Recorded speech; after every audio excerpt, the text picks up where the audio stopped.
Hello my dear students, welcome to NSP tutorials. मैं निशांत आया हूँ आप लोग के लिए एक और नया अच्छा सा प्यारा सा टॉपिक का क्वेश्चन आंसर डिस्कशन लेकर। And the topic name is wave optics. I hope कि आप सभी बहुत अच्छे होंगे, बहुत बढ़िया से पढ़ाई कर रहे होंगे। और हाँ, विंटर सीजन आ गया है, लापरवाही मत करना, आलस मत करना, क्योंकि आप पढ़ने के लिए जाएंगे। थोड़ा सा भी आपने इस विंटर के मौसम में, ठंड के मौसम में आलस किया, भाई साहब सारा का सारा मेहनत, सारा का सारा पढ़ाई धरा का धरा रह जाएगा। तो इस विंटर वेदर को इन्जॉय करो। इन्जॉय करने का मतलब है कि बढ़िया सा क्लॉथ्स वगैरह लो, रजाई वजाई लो, ब्लैंकेट लो, जो भी चीज़ कंफर्टर वगैरह यूज कर रहे हो, बढ़िया सा उसके अंदर घुस जाओ, भूत बन जाओ और पढ़ाई लिखाई करते रहो। ठीक है ना। ये नहीं कि तुम कंफर्टर और ब्लैंकेट के अंदर जाके सो गए, ऐसा नहीं करना है। मैं मान के चल रहा हूँ कि आपने अपनी अच्छी पढ़ाई अभी तक आपकी चल ही रही होगी और इस रफ्तार को बनाए रखना। ठीक है। Okay, so without any further delay let's get started. Okay, so करते हैं वेव ऑप्टिक्स। अभी अपना टॉपिक क्या चल रहा है, आज से जो स्टार्ट अपन कर रहे हैं, वेव ऑप्टिक्स। वेव ऑप्टिक्स जो है ना, ये आपका 12th क्लास का क्या है, चैप्टर है। ठीक है ना, बहुत इंपॉर्टेंट चैप्टर है और बहुत इजी है। मतलब कोई बहुत ज़्यादा दिक्कत है नहीं। नाम देख के समझ में आ रहा होगा कि वेव ऑप्टिक्स, वेव तो आप 11th में पढ़ते ही है ना, तो वहाँ का थोड़ा सा बेसिक यूज होता है। ऑप्टिक्स कहाँ पढ़ते हैं, रे ऑप्टिक्स जो कि जनरली आपको बोला जाता है, ये आप 12th में पढ़ते हैं। ठीक है ना, तो ये सारी चीज़ें ठीक है, इन्हीं दोनों चैप्टर्स का कॉम्बिनेशन है। तो सारा का सारा चीज़ अपन अब यहाँ क्वेश्चन आंसर में करते हैं start. Okay, so question number 1। Now the question number 1, wave front is the locus of all points. ठीक है, where the particles of medium vibrate with the same क्या, ये सिंपल सा फेज। फेज क्यों, क्योंकि जितने भी वेव फ्रंट्स होते हैं ना, उस वेव फ्रंट्स पे लेट सपोज कि मान लो कोई एक क्या है, पॉइंट सोर्स है। इस पॉइंट सोर्स का वेव फ्रंट कैसा बनता है, ऐसा स्फीयर बनता है। ठीक है ना। स्फीयर बनने का मतलब क्या है कि साहब इस पे जितने भी पॉइंट्स होंगे ना, इस सारे के सारे पॉइंट्स क्या होगा, सारे के सारे पॉइंट्स, इस सारे के सारे पॉइंट्स का फेज सेम होगा। तो वेव फ्रंट क्या होता है, लोकस होता है, सारे पॉइंट्स का लोकस होता है। और लोकस है तो मतलब उस पर जितने भी पॉइंट्स होंगे, सारे पॉइंट्स या सारे पार्टिकल्स का क्या हो जाएगा, फेज सेम होता है। Done. So option number A is correct. Now the question number 2। Question number 2 को ध्यान से देखोगे, क्या बोला है, by Huygens wave theory of light we can not explain the phenomena of क्या। ठीक है, एक तो देखो हाइजन प्रिंसिपल आपको क्लास में बहुत अच्छे से इसके बारे में पढ़ा रखा है। सबसे पहले न्यूटन भैया साहब आए थे, उन्होंने न्यूटन भैया साहब ने क्या बताया था, न्यूटन कॉप्सलस थ्योरी दिया था। उसने बोला कि भाई साहब लाइट जो है बहुत स्मॉल पार्टिकल है और सिर्फ रिफ्लेक्शन और रिफ्लेक्शन को ही ये बस बताया था। इस यही थ्योरी बस उसने दे रखा था और कुछ ज़्यादा खास थ्योरी दिया नहीं था। ठीक है ना। उसके बाद हाइजन भाई साहब आ गए। हाइजन भाई साहब ने क्या बोला कि देखो इंटरफेरेंस भी हम बता देंगे, डिफ्रैक्शन भी बता देंगे, लेकिन ये फोटो इलेक्ट्रिक इफेक्ट है, ये नहीं बता पाएंगे। ठीक है ना। तो अपना करेक्ट आंसर क्या हो जाएगा, अपना करेक्ट आंसर इसके लिए हो गया फोटो इलेक्ट्रिक इफेक्ट। ठीक है ना। अगर यहीं पे न्यूटन कॉप्सलस थ्योरी होता तो न्यूटन भाई साहब ना इंटरफेरेंस बता पाए थे, ना ही डिफ्रैक्शन बता पाए थे। तो इस चीज़ को भी आपको क्या करना है, ध्यान रखना है। ठीक है ना।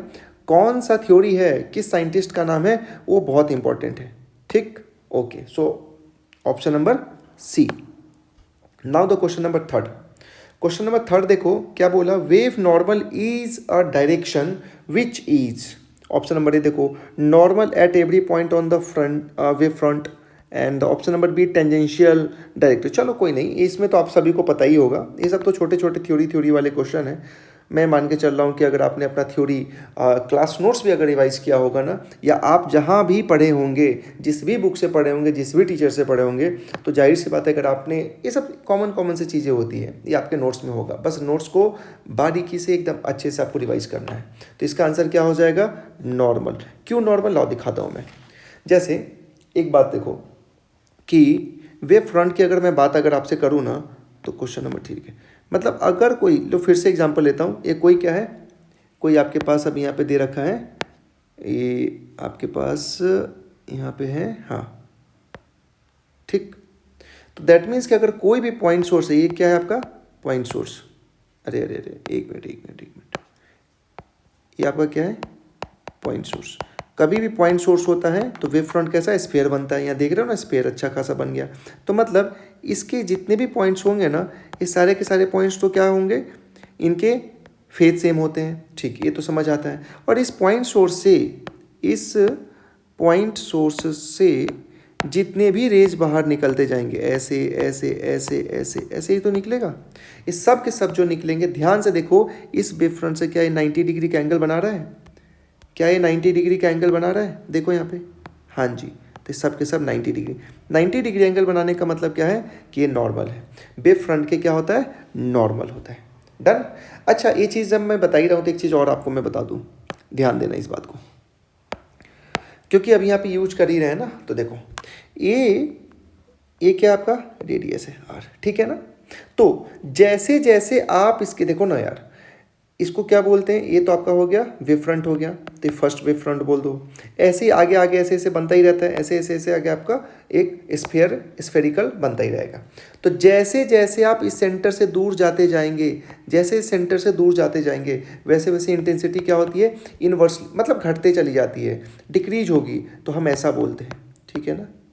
Intensity is directly proportional to 1/r²। मतलब r जितना बढ़ेगा तो ये टर्म पूरा का पूरा घटता चला जाएगा, तो इंटेंसिटी घटती चली जाएगी। ये किसके लिए होता है? ध्यान रखना, जब कभी भी पॉइंट सोर्स होगा तो पॉइंट सोर्स में इंटेंसिटी का और रेडियस में क्या रिलेशन होता है? इन्वर्सली प्रोपोर्शनल का होता है, ठीक है ना। ओके। और सिमिलरली अगर कोई लाइन सोर्स है, देखो फिर से एक चीज़ और बताता हूँ, अगर कोई लाइन सोर्स है तो लाइन सोर्स अगर है तो लाइन सोर्स में वेव फ्रंट कैसा बनता है? सिलेंड्रिकल। कैसा बनेगा? सिलेंड्रिकल बनेगा। तो सिलेंड्रिकल बनने का मतलब क्या है कि सिलेंडर का ही क्या हो गया ये आपका आर रेडियस। अगर ये आर रेडियस है, इसके केस में intensity is inversely proportional to R. ध्यान देना, पॉइंट सोर्स में r² होता है, जो रेडियस है उसका स्क्वायर है, बट सिलेंड्रिकल वाले केस में जब सिलेंड्रिकल वेव फ्रंट बनता है उसमें इंटेंसिटी 1/r।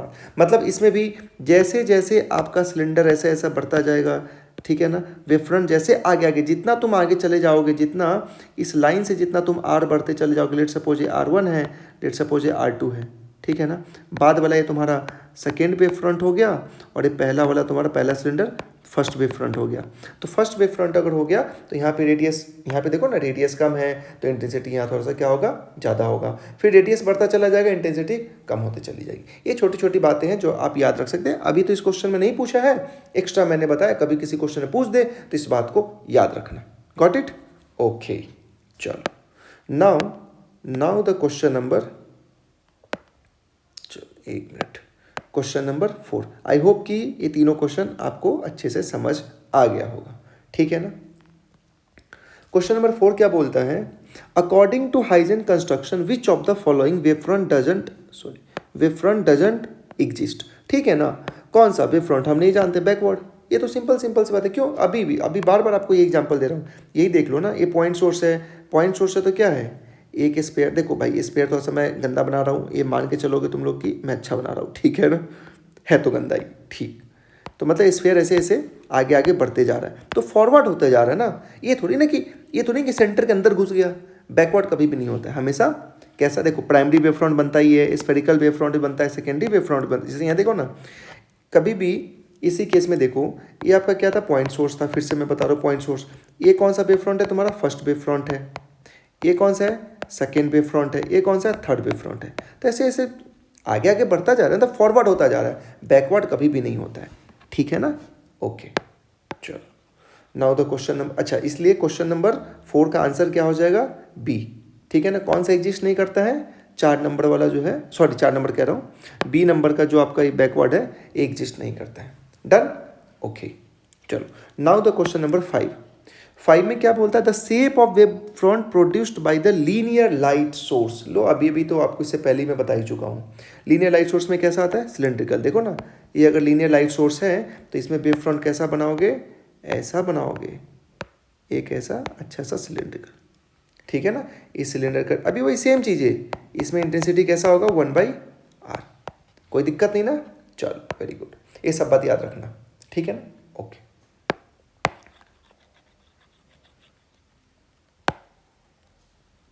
तो क्वेश्चन नंबर 5 का आंसर आपका क्या हो जाएगा? सिलेंड्रिकल।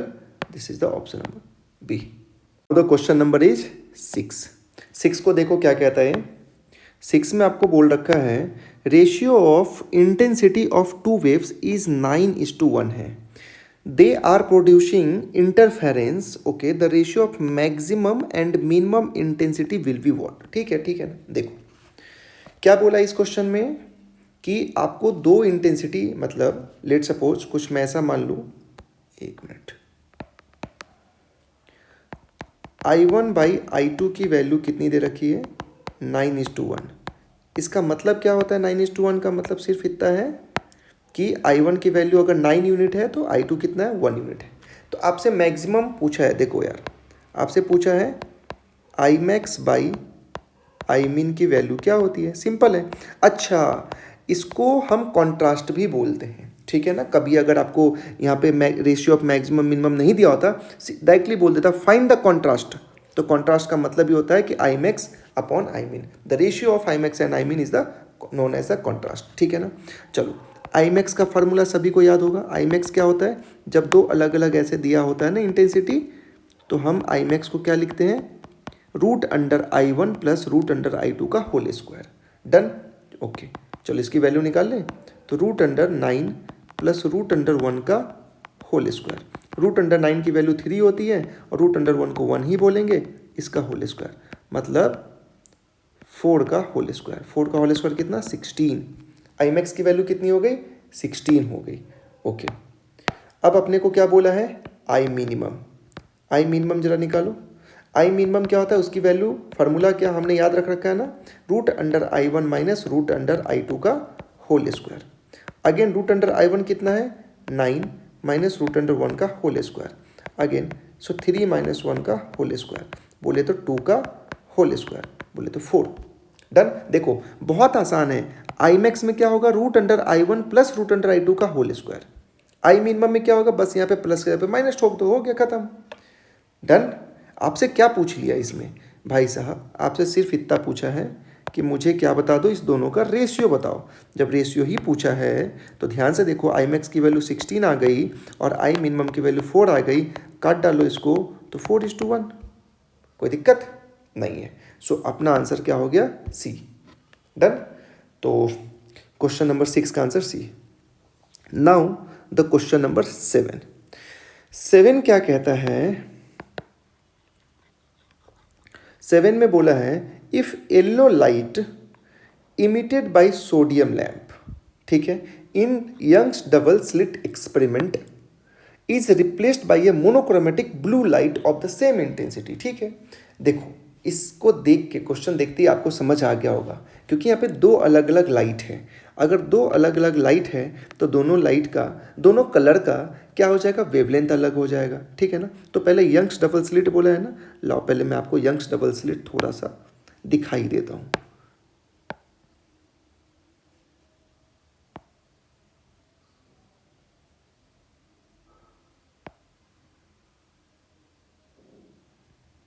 लीजिए, ये आपका यंग्स डबल स्लिट। डन, कोई दिक्कत नहीं।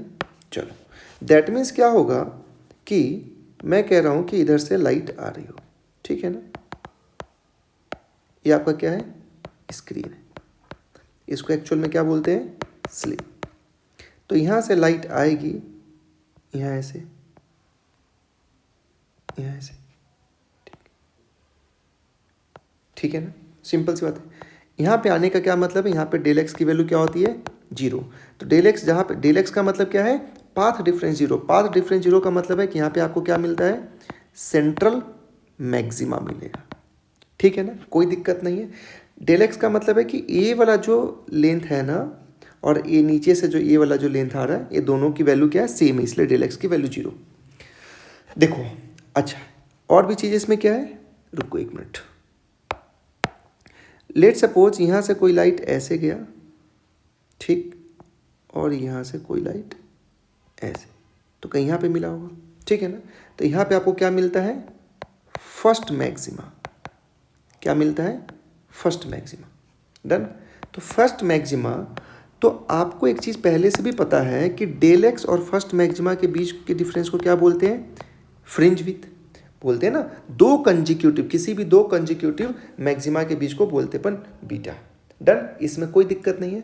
और ये बीटा का फार्मूला आई थिंक सभी को पता होगा। कितना? एक मिनट बीटा कितना है अपना? बीटा होता है lambda capital D by small D. Small D क्या होता है, यहाँ का जो स्लिट्स है ना इसका थिकनेस, और ये जो यहाँ से यहाँ का जो लेंथ है ना इसको क्या बोलते हैं, डी बोलते हैं, और यहाँ से जो लाइट जा रहा है ना उसका लैम्डा। कोई दिक्कत नहीं, ये बीटा है, बस हमको ये तो देखना है। फ्रिंज विड्थ के बारे में तो बोला, देखो ना चारों ऑप्शन में, देखो चारों ऑप्शन में क्या बोला है, फ्रिंज विड्थ के बारे में तो आपको बोल रहा है कमेंट करने के लिए। चलो देखते हैं, आइए। अगर ऐसी बात है तो देखो जाहिर सी बात है कि एक बार येलो लाइट और एक बार मैं यहाँ पे आपको दिखाता हूँ। यहाँ येलो लाइट ले लो और यहाँ पे एक कौन सा दूसरा लाइट है, येलो एंड ब्लू लाइट, ठीक है ना, येलो एंड ब्लू, ठीक। अब देखो ध्यान से क्या होता है, अगर आप लैम्डा कंपेयर, देखो बीटा निकालने के लिए क्या है, बीटा डिपेंड किस पे कर रहा है, लैम्डा पे, कैपिटल डी स्मॉल डी। तो अगर सिर्फ और सिर्फ मैं कलर चेंज कर रहा हूँ तो स्मॉल डी भी वही रहेगा, कैपिटल डी भी सेम रहेगा, चेंज तो सिर्फ लैम्डा ही होगा ना। And as we know that what lambda, ये जो लैम्डा है, एक मिनट, ये जो आप ऐसे लैम्डा जो आप लिखते हैं ऐसे, ये जो आपका लैम्डा है, लैम्डा किसका ज़्यादा होता है, येलो का ज़्यादा होता है ब्लू के कंपेरिजन। ये सबको पता होगा ना। सॉरी मैं क्या ही कर रहा हूँ यहाँ पे, लैम्डा को मैं वाई क्यों, गामा क्यों लिख रहा हूँ, ये आपका लैम्डा, ठीक है ना। क्यों, ये सबको पता होगा ना, विबग्योर वाली चीज़ें, VIBGYOR, जैसे जैसे इधर जाते हैं वैसे वैसे लैम्डा क्या होता है, इंक्रीज होता है। तो देख लो यहाँ पे येलो है और यहाँ पे ब्लू है, तो येलो बाद में आता है ना, तो येलो का लैम्डा ज़्यादा है। दैट मीन्स अगर लैम्डा ज़्यादा है तो बीटा क्या हो जाएगा, ज़्यादा हो जाएगा। पक्का मानते हो कि नहीं मानते हो, ठीक है। तो दैट मीन्स कि येलो लाइट के लिए, अब देखो ध्यान से, अगर मैं आपसे यहाँ पे बोल दूँ ना इसी वाले डायग्राम में कि कहाँ कहाँ कैसे बनेगा, तो अगर ये तुम्हारा सेंट्रल मैक्सिमा है, तो इस सेंट्रल मैक्सिमा से अगर यहाँ पे अगर येलो वाला का बन रहा है, लेट सपोज अगर येलो लाइट दिया है ना तो फर्स्ट मैक्सिमा यहाँ बन रहा है, तो अगर फिर आप ब्लू लाइट दोगे इधर से, तो ब्लू लाइट देने से आपका फ्रिंज विड्थ कहीं यहाँ ही बनेगा।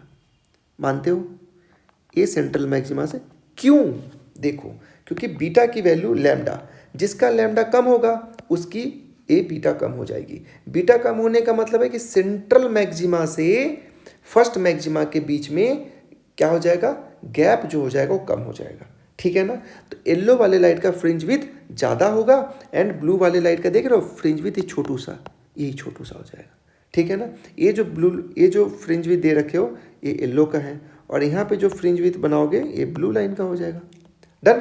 तो देखो फ्रिंज विड्थ किसका ज़्यादा हो जाएगा, येलो का। येलो का ज़्यादा क्यों है, क्योंकि लैम्डा येलो का ज़्यादा है, वेवलेंथ येलो लाइट का ज़्यादा है, ठीक है ना। तो क्वेश्चन नंबर 7 का आंसर क्या हो गया, ए, ठीक। जैसे आप ब्लू लाइट से रिप्लेस करेंगे तो फ्रिंज विड्थ क्या हो जाएगा, डिक्रीज हो जाएगा। देखो ना पहले ज़्यादा था बाद में कम हो गया। गॉट इट, ओके, ठीक है। तो ये सारी बातें याद रखनी है। अगर विड्थ का, फ्रिंज विड्थ का अगर मतलब आपको पता है, फार्मूला अगर आप इसका अच्छे से याद कर रखे हो तो आसानी से आप क्या कर सकते हो, इसका आंसर दे सकते हो। बहुत बड़ा टफ चीज़ नहीं है। डन। आइए now the question number is 8 को देखो। 8 में क्या बोलता है, in a Young's double slit experiment the intensity at a point where the path difference λ/6। अगर λ/6 पाथ डिफरेंस है तो उसकी इंटेंसिटी क्या है, कैपिटल आई देखो, ठीक है ना। If I0 denotes the maximum intensity, the ratio पूछा है। दैट मीन सिंपल सी बात है, देखो क्या बोला सॉरी, अगर इंटेंसिटी I0 है तो I0 कब है, मैक्सिमा के केस में है। अच्छा, मैक्सिमा के केस में एक बात आपको याद होगा, मैक्सिमा के केस में डेल एक्स जो पाथ डिफरेंस क्या होता है, एन लैम्डा होता है, वेयर एन इज 0 1 2 3 से लेके चलता चला जाएगा। कोई दिक्कत नहीं ना, ठीक। आई जो फिर इंटेंसिटी है वो आई इंटेंसिटी कब है, जब बोला है आपको फेज डिफरेंस, पाथ डिफरेंस है। डेल एक्स की वैल्यू कितनी है, λ/6, ठीक है ना। तो डेल एक्स इक्वल टू λ/6 पे इंटेंसिटी आई है और del X equal to N lambda पे I0 है। दो चीज़ इस क्वेश्चन में याद रखो, क्या, सुनो। इस क्वेश्चन में आपको जो स्लिट से जितने भी लाइट्स जा रहे होंगे ना, उसकी सोर्सेस की इंटेंसिटी आपको नहीं गिवन है। अगर नहीं गिवन है तो हम क्या मानेंगे भाई साहब, हमें मान के चलेंगे कि दोनों सोर्स से निकलने वाली इंटेंसिटी आई मतलब सेम है। डन, कोई दिक्कत नहीं है। चलो नाउ पहले मैं मैक्सिमम पे निकाल लेता हूँ। कहाँ पे? एट मैक्सिमम पे। तो एट मैक्सिमम पे मैं मान के चलूँ कि यहाँ से देखो, पहले डेल एक्स इक्वल टू अगर एन लैम्डा है तो देखो यही तुम्हारा स्लिट हो गया। यहाँ पे थोड़ा सा गैप कर दो, ये स्लिट है तुम्हारे, ठीक है ना। और यहाँ से ऐसे और यहाँ से ऐसे, लेट्स सपोज स्क्रीन है, थोड़ा सा स्क्रीन गंदा बना दिया मैंने, स्क्रीन है। यहाँ पे भी तो मैक्सिमम मिलता है, तो मैक्सिमम मिलने का यहाँ पे del X equal to zero. अगर del X equal to zero है तो डेल फाई क्या होता है? ध्यान से देखो, डेल फाई इक्वल टू 2π/λ, पता है ना सबको, के डेल एक्स, के की वैल्यू कितनी होती है? 2π/λ into del X. Del X की वैल्यू कितनी हो जाएगी? जीरो। तो डेल फाई की वैल्यू कितनी होगी यहाँ पे? जीरो। तो मैक्सिमम पे डेल फाई की वैल्यू कितनी? जीरो। तो देखो आई नॉट अगर निकालने जाओगे तो क्या लिखोगे? फार्मूला दो, I plus two root under I and cos del phi, यही लिखते हो आप। तो आई प्लस आई कितना हो गया? 2i प्लस रूट अंडर आई यहाँ पे कितना? 2i कॉस डेल फाई की वैल्यू कितनी है? जीरो है, तो कॉस जीरो का क्या मतलब होता है? 1। कॉस इसकी वैल्यू अगर 1 हो गई तो 2i प्लस 2i हो गया, तो टोटल कितना? 4i। और ये चीज़ तो हम पहले से भी जानते हैं ना, ये तो डेरिवेशन में हमने क्लास में भी देखा है। क्या जानते हैं अपन? कि अगर सुनो, दो सोर्स है, जैसे एक सोर्स है और दूसरा सोर्स है, अगर इस दोनों सोर्स की इंटेंसिटी I और I सेम है तो हमेशा इसका मैक्सिमम कितना बनता है? 4i बनता है। मिनिमम कितना बनता है? 0 बनता है। ये तो हम जानते ही हैं पहले से ही। तो आई नॉट की वैल्यू कितनी हो गई? 4i हो गई। डन, कोई दिक्कत किसी को नहीं ना? चलो, अब अपने को क्या बोला है कि जब डेल एक्स λ/6 होगा तब आई निकाल के बताओ। तो चलो निकालते हैं ना। चलो यहाँ साइड में कर दें, at del X equal to λ/6। तो डेल फाई कितना हो जाएगा? Again 2π/λ into del X. तो 2π/λ, डेल एक्स कितना है? λ/6, कट गया 2 से 3, यहाँ आ गया π/3। मतलब डेल फाई की वैल्यू कितनी आ गई? π/3। किसी को कोई दिक्कत तो नहीं ना? चलो ठीक है। अगर नहीं दिक्कत है तो इसके केस में जब डेल फाई π/3 है तो इंटेंसिटी कितना बोला? आई बोला है। तो आई का वैल्यू, इस आई की वैल्यू कितनी हो जाएगी? I equal to again I plus 2 root under I and ये तो फार्मूला अपन सबको पता है ना, कॉस डेल फाई, ठीक है ना। डेल फाई की वैल्यू कितनी है? π/3 का मतलब 60 डिग्री। तो कॉस 60 डिग्री कितना होता है? √3/2, ठीक है ना। नहीं, सॉरी, कॉस 60 कितना होता है? 1/2, ठीक है ना। तो आई प्लस आई यहाँ पे हो गया आपका 2i प्लस 2i, और कॉस 60 की वैल्यू हो गई 1/2। डन, 2 से 2 काटो, तो 2i प्लस आई कितना हो गया? 3i हो गया। तो डन हो गया ना। आई की वैल्यू कितनी आ गई? देखो यहाँ पे आई की वैल्यू आई है 3i। आई नॉट की वैल्यू कितनी आई है? 4i। आई से आई कट गया, बच गया 3/4। आंसर क्या हो गया? 3/4। तो क्वेश्चन नंबर 8 का आंसर क्या हो गया? डी। आई होप कि आपको ये सारी चीज़ समझ आई होगी। अगर समझ आ रही है तो लाइक करना नहीं भूलना है, कमेंट करिए एंड इसको शेयर भी करिए अपने दोस्तों के साथ, जो भी नीट का पेपर देने वाले हैं 2025 में, या जो भी बोर्ड एग्जामिनेशन के लिए भी प्रिपरेशन कर रहे हैं, क्योंकि बोर्ड एग्जाम भी बहुत नज़दीक ही आता जा रहा है, ठीक है ना। एंड जेई मेंस के लिए भी आप इसको रेफर कर सकते हैं। Done, okay. चलिए, तो क्वेश्चन नंबर इज 9। हटा दो इसको ना। चलो ठीक, क्वेश्चन नंबर 9 को ध्यान से देखो। 9 में क्या कहता है? With a monochromatic light the fringe width obtained in a Young's double slit experiment is इतना 0.133 centimetre. The whole setup emerge in water of reflecting index 1.33। Then the new fringe width. अच्छा, ये चीज़ हम भी जानते हैं ना कि जब एयर में सिंगल्स, देखो जब YDSE को, क्वेश्चन नंबर 9 में क्या बोला? YDSE जब एयर वाले मीडियम में होता है तो यहाँ पे अगर फ्रिंज विथ बीटा है तो इसी को अगर एयर से अगर हटा के अगर आप किसी भी एनी मीडियम में डाल दो, किसी भी मीडियम में, और इस मीडियम का refractive index let suppose mu है, तो इस मीडियम में बीटा क्या पहले जैसा रहेगा? नहीं। नाउ द बीटा क्या हो जाएगा? इस मीडियम का जो फ्रिंज विथ जिसको बीटा डैश बोलोगे, बीटा डैश की वैल्यू कितनी हो जाएगी? Beta by mu. Done? Okay, बस इसी कॉन्सेप्ट पे है, तो इसको अपन क्या कर देंगे, इसको यूज करना है और अपना आंसर यहाँ से निकाल देना है। डन? चलिए, तो अपने को बोला है कि जब ए कहाँ पे, जब सिंगल स्लिट का दे रखा था तो मतलब एयर में ही था, तो जब एक्सपेरिमेंट किया है ना तो फ्रिंज विथ बीटा की वैल्यू आई थी 0.133 सेंटीमीटर। नाउ जब इसको किसी मीडियम में वाटर में डाल दिया, वाटर का डिफ्रैक्टिव इंडेक्स कितना होता है? 4/3, उसी को बोलते हैं 1.33, है ना? चलो ठीक, ये आपको म्यू डब्ल्यू गिवन है 1.33, इसी को 4/3 भी बोलते हैं, ठीक है ना? तो जब किसी मीडियम में डाले हो तो क्या आ जाएगा उसको अच्छा वाटर में डाला है तो वाटर में फ्रिंज विथ को बीटा डैश से दिखाऊं तो बीटा डैश कितना हो जाएगा? Beta by mu. म्यू किसका? वाटर का। जिस भी मीडियम में डालोगे उस मीडियम का म्यू लेना है, तो 0.133 अपॉन म्यू कितना है? 1.33। खत्म। इस डेसिमल को हटाओ तो नीचे आ जाएगा 1000, यहाँ वाले डेसिमल को हटाओ तो ऊपर चला जाएगा 100। 20 से 20 कट गया, 133 से 13 चला गया, मतलब 1 कितना आ गया? 1/10। अगर 1/10 आ गया तो 1/10 को क्या लिखोगे? 0.1 सेंटीमीटर।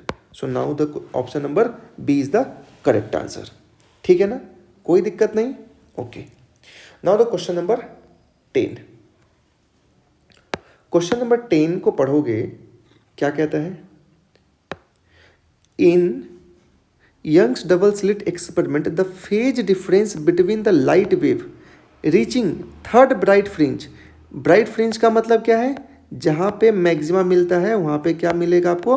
ब्राइट मिलता है। और जहाँ मिनिमा में, जहाँ पे इंटरफेरेंस क्या हो जाएगा? मिनिमम आएगा। जहाँ पे डिस्ट्रक्टिव आता है, ठीक है ना, तो वहाँ पे डार्क होता है। ये सब बात याद रखना। या तो मैक्सिमा बोल दे, या तो कंस्ट्रक्टिव बोल दे, या तो ब्राइट बोल दे, तीनों एक ही बात है। और नहीं तो डिस्ट्रक्टिव बोल दे, या मिनिमा बोल दे, या डार्क बोल दे, ये दोनों एक ही बात है। ठीक है ना? तो from the central fringe will क्या, ठीक है ना? क्वेश्चन नंबर 10 में सिर्फ और सिर्फ आपसे क्या पूछा है कि फेज डिफरेंस क्या होगा? कब फेज डिफरेंस? जब सेंट्रल फ्रिंज से थर्ड फ्रिंज तक जा रहा है। ठीक है ना, सिंपल सी बात है। आइए मतलब अगर मेरे को दिखाना भी होगा तो मैं ऐसे दिखा दूंगा। ठीक, लेट सपोज अगर लाइट इधर से जा रही है ना, ठीक है, तो यहाँ पे सेंट्रल मैक्सिमा CM लिख देता हूँ। ठीक है ना, यहाँ पे डेल एक्स की वैल्यू क्या? 0।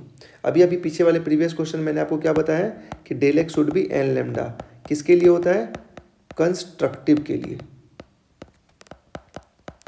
कंस्ट्रक्टिव बोले तो मैक्सिमा के लिए। जितने भी मैक्सिमा वाले केस आएंगे del X equal to N lambda. N की वैल्यू 0 रख दो तो सेंट्रल मैक्सिमा। अब बोला third bright fringe.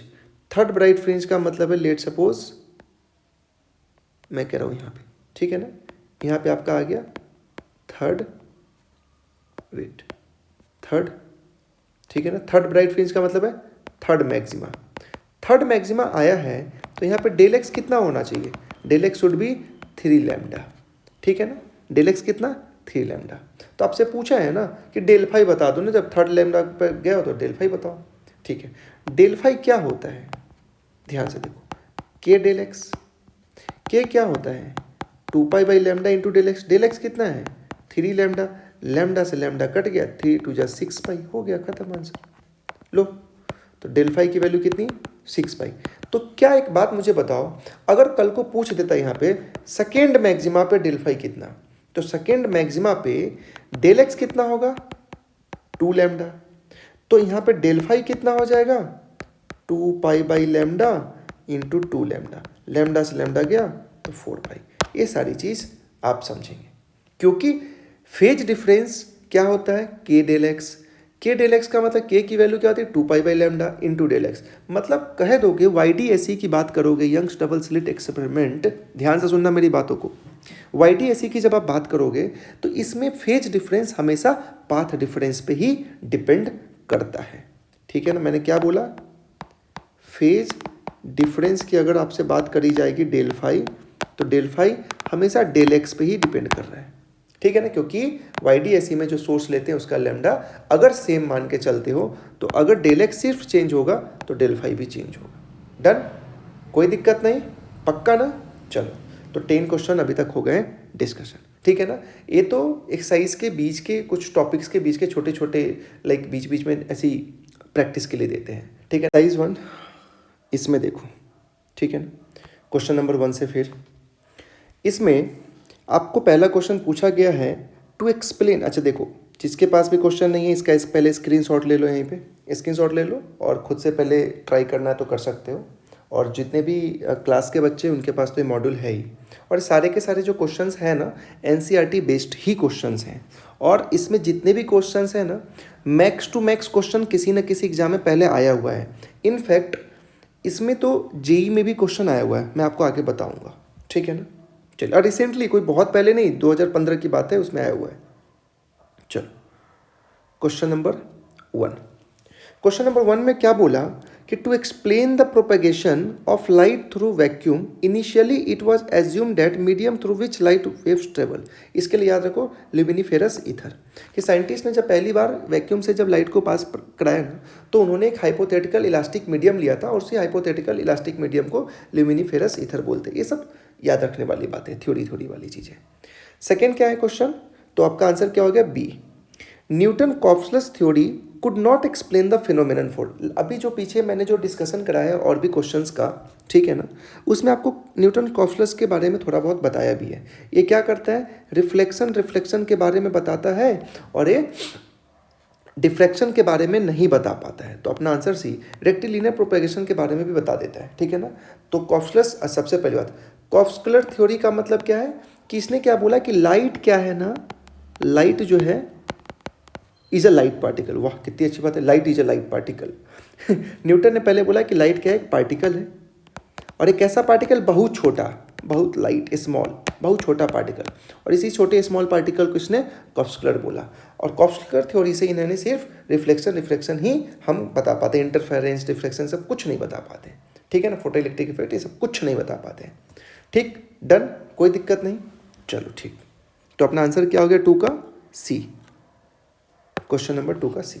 Okay, now the question number 3, यही थर्ड वाला है ना, ये तुम्हारा, ये देखो 2015 बोल रखा है ना, ये तुम्हारा जेई में आ रखा है, ठीक है ना, 2015 में ही आया हुआ है। आइए, बोला on a hot summer night the refractive index of air is smallest near the ground and increase with height from the ground. When a light beam is directed horizontally, the Huygens principle is leads us to conclude that is travel the light beam किधर, light beam किधर हो जाएगा bend, upward downward. चलो इसको ध्यान से देखो, आओ ये समझने वाला क्वेश्चन है। 2-3 कॉन्सेप्ट इसके अंदर छिपा हुआ है। सबसे पहली बात कि नाइट के टाइम में, समर नाइट के टाइम में, जब बहुत गर्मी वाला टाइम है ना, तो नाइट के टाइम में क्या होगा, इसने उसके बारे में थोड़ी कहानी बताई है कि नीचे का जो कहाँ पे refractive index of air is smallest near the ground, ठीक है ना। तो ग्राउंड के नीचे में, मतलब लेट सपोज ये आपका क्या है, ग्राउंड, ठीक है ना। तो नीचे में क्या है अभी, म्यू जो कि रिफ्रैक्टिव इंडेक्स है वो नीचे में कम है। मतलब जैसे जैसे ऊपर मैं जाऊंगा क्या वैसे वैसे म्यू बढ़ेगा, बिल्कुल बढ़ेगा। यहाँ नीचे में म्यू कम है और जैसे जैसे ऊपर जा रहा हूँ, ऊपर ऐसे ऐसे जा रहा हूँ, वैसे वैसे हमारा म्यू क्या हो रहा है, बढ़ता जा रहा है। ये तो हमें दे रखा है, ठीक। अब क्या बोला इसमें कि ऊपर जाएंगे तो म्यू बढ़ेगा। अच्छा, ऊपर म्यू बढ़ने से क्या होता है, सुनो यार, सबसे पहले तो एक रेयर होता है, एक डेंसर मीडियम होता है। रेयर मीडियम का म्यू क्या होता है, कम होता है, और डेंसर मीडियम का म्यू ज़्यादा होता है। डन, ऐसे कर दो। चलो, तो जिसका म्यू ज़्यादा उधर में वेलोसिटी क्या हो जाती है, कम हो जाती है, उधर में वेलोसिटी क्या हो जाती है, कम। मतलब अगर मैं वेलोसिटी की बात करूं तो रेयर में वेलोसिटी क्या होगा, ज़्यादा होगा, डेंसर में कम होगा। मतलब क्या, जैसे जैसे ऊपर जाऊंगा म्यू बढ़ेगा, सुनो यार, जैसे जैसे ऊपर जाऊंगा म्यू बढ़ेगा और वेलोसिटी डिक्रीज होता जाएगा, ठीक है ना, पक्का ना। डन, आइए, तो क्या बोला है कि कोई अगर हॉरिजॉन्टली है, लेट्स सपोज ऐसा, लाइट कैसा जा रहा है, ऐसा, ठीक है ना, हॉरिजॉन्टली मूव, ठीक। अब सुनो यार, नीचे में क्या है, ग्राउंड के पास में क्या है, म्यू कम है, तो यहाँ पे वेलोसिटी ज़्यादा। लेट सपोज अगर हॉरिजॉन्टली अगर ऐसा है तो जैसे जैसे ऊपर में बढ़ूंगा क्या वैसे वैसे वेलोसिटी लाइट की कम होती चली जाएगी। अरे बोलो ना, ठीक, चलो समझ तो पा रहे हो ना। दैट मीन्स टी टाइम में अगर एक नंबर वाला इतना चला होगा तो 2 नंबर वाला इतना ही चला होगा, 3 नंबर वाला जो हॉरिजॉन्टली जाना तो हॉरिजॉन्टली मैं सबको चला रहा हूँ, लाइट को हॉरिजॉन्टली दिखाया हूँ।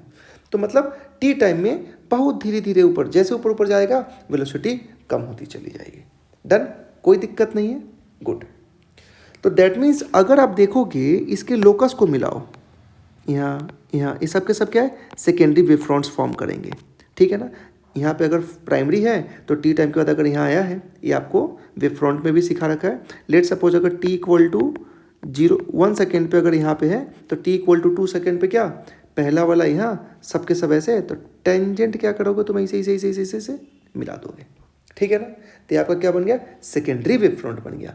अगर ये सेकेंडरी वेव फ्रंट बना है, देखो लाइट अगर मैं यहाँ दूसरा कलर ले लूँ जरा, 1 मिनट।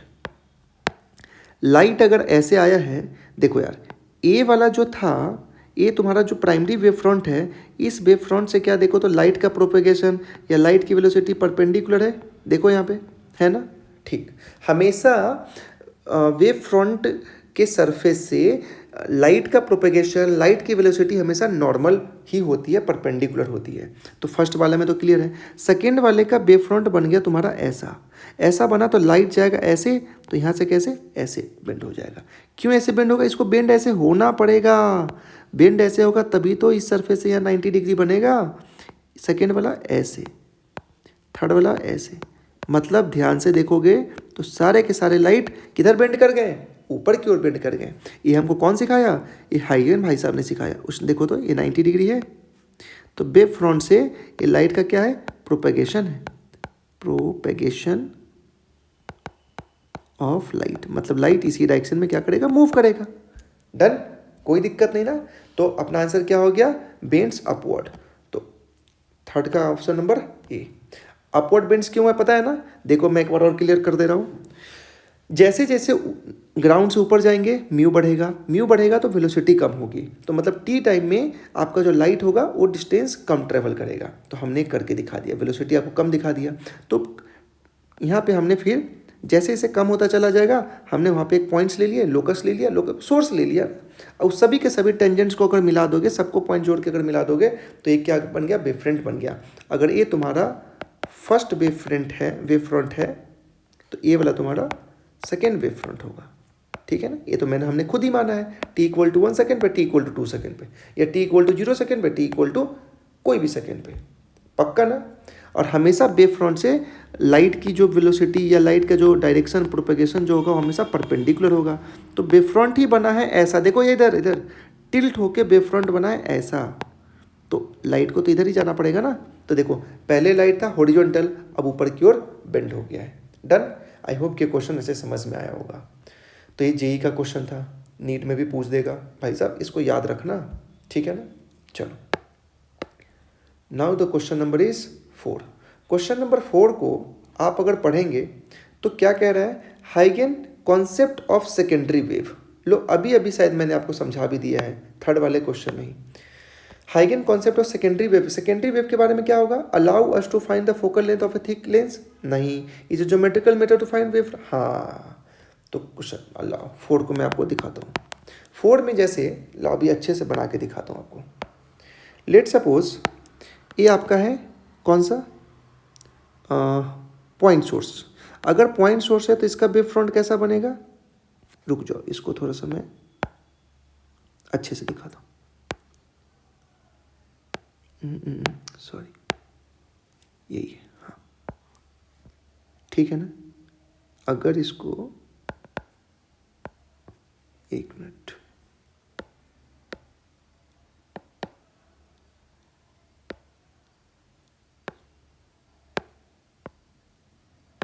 लो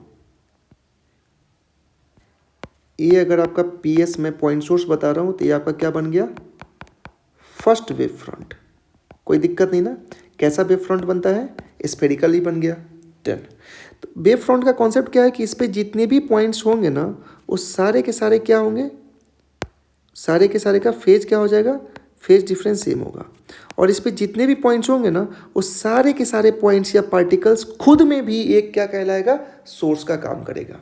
अगर वो खुद में भी सोर्स का काम करने लग गया तो ध्यान से देखो, तो ए बी पॉइंट सोर्स, इस पॉइंट सोर्स का एक स्फेरिकल ऐसा, इस पॉइंट सोर्स का एक स्फेरिकल ऐसा, इस पॉइंट सोर्स का स्फेरिकल, के सारे स्फेरिकल वेव फ्रंट बनाना शुरू करेंगे। हाँ जी भाई, तो लो बना दिया। मैं मानता हूँ कि मैंने स्फेरिकल अच्छा नहीं बनाया, बट आप समझ तो रहे होंगे। अब देखो, मतलब अब ये जो स्फेरिकल बना है इसका हर एक पॉइंट क्या कहलाएगा, उसका फेज डिफरेंस सेम। तो यहाँ का एक पॉइंट ले लो, इसका एक पार्टिकल, सारे जो आपने बनाए हैं ना वेव फ्रंट, उसके क्या कर दो, एक एक पार्टिकल्स ले लो और इन सारे पार्टिकल्स को पकड़ के ऐसे टेंजेंट टू टेंजेंट ऐसे मिलाओ, टेंजेंट टू टेंजेंट ऐसे मिलाते चले जाओगे। तो जो टेंजेंट अभी पिंक कलर का मिलाया है, ये क्या फिर से आपको क्या देखने को मिल गया, क्या फिर से स्फेरिकल देखने को मिला। तो ये स्फेरिकल बन के क्या बन गया, इसी को अपन बोलते हैं सेकेंडरी वेव फ्रंट। ठीक है ना, ये क्या हो गया, सेकेंडरी वेव फ्रंट। तो सेकेंडरी वेव फ्रंट कैसे बना, टेंजेंट टू टेंजेंट मिला के। तो इसमें अपन क्या कह सकते हैं इसको कि geometrically method to find wave front है। ठीक है ना, सेकेंडरी वेव फ्रंट कैसे, हम ज्योमेट्रिकली फाइंड ही तो कर रहे हैं हम। अच्छा, जैसे एक चीज़ और ध्यान से देखो। अब इस केस में भी अगर मेरे को फिर बोल दे थर्ड वेव फ्रंट बनाओ, टर्शियरी वाला बनाओ, तो जो सेकेंड वाला जो वेव फ्रंट बनाए हो, इसके हर एक पार्टिकल, जो येलो कलर का मैं दिखा रहा हूँ, देखो ध्यान से, येलो कलर का हर एक पार्टिकल क्या खुद में पॉइंट सोर्स काम करेगा। अगर एक खुद में पॉइंट सोर्स काम करेगा तो हर पॉइंट सोर्स का, एक मिनट, कलर थोड़ा सा कोई दूसरा नहीं, हर एक पॉइंट सोर्स खुद में क्या बनाएगा, एक स्फेरिकल वेव फ्रंट छोटा छोटा। अब इस सारे के सारे स्फेरिकल वेव फ्रंट्स का ऊपर का एक एक पॉइंट ले लो, इसका टेंजेंट टू टेंजेंट फिर से मिलाओ, ये मिलाओगे तो फिर से क्या बनेगा, एक टर्शियरी। मतलब वेव फ्रंट आगे बनने का मतलब ये कि आप ज्योमेट्रिकली क्या करते हैं उसको, एक मेथड है, ज्योमेट्रिकली मेथड है। मेथड कैसे ज्योमेट्रिकली है, आपको क्या करना, टेंजेंट टू टेंजेंट हर वेव फ्रंट के पार्टिकल्स को मिलाते जाना है तो मिल जाएगा। तो क्वेश्चन नंबर 4 का आंसर क्या हो जाएगा, बी। ठीक है ना।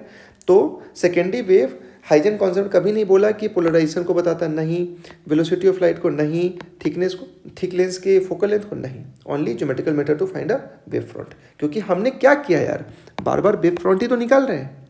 डन। चलिए, now the question number is 5th। Question number 5th में क्या बोला, सुनो।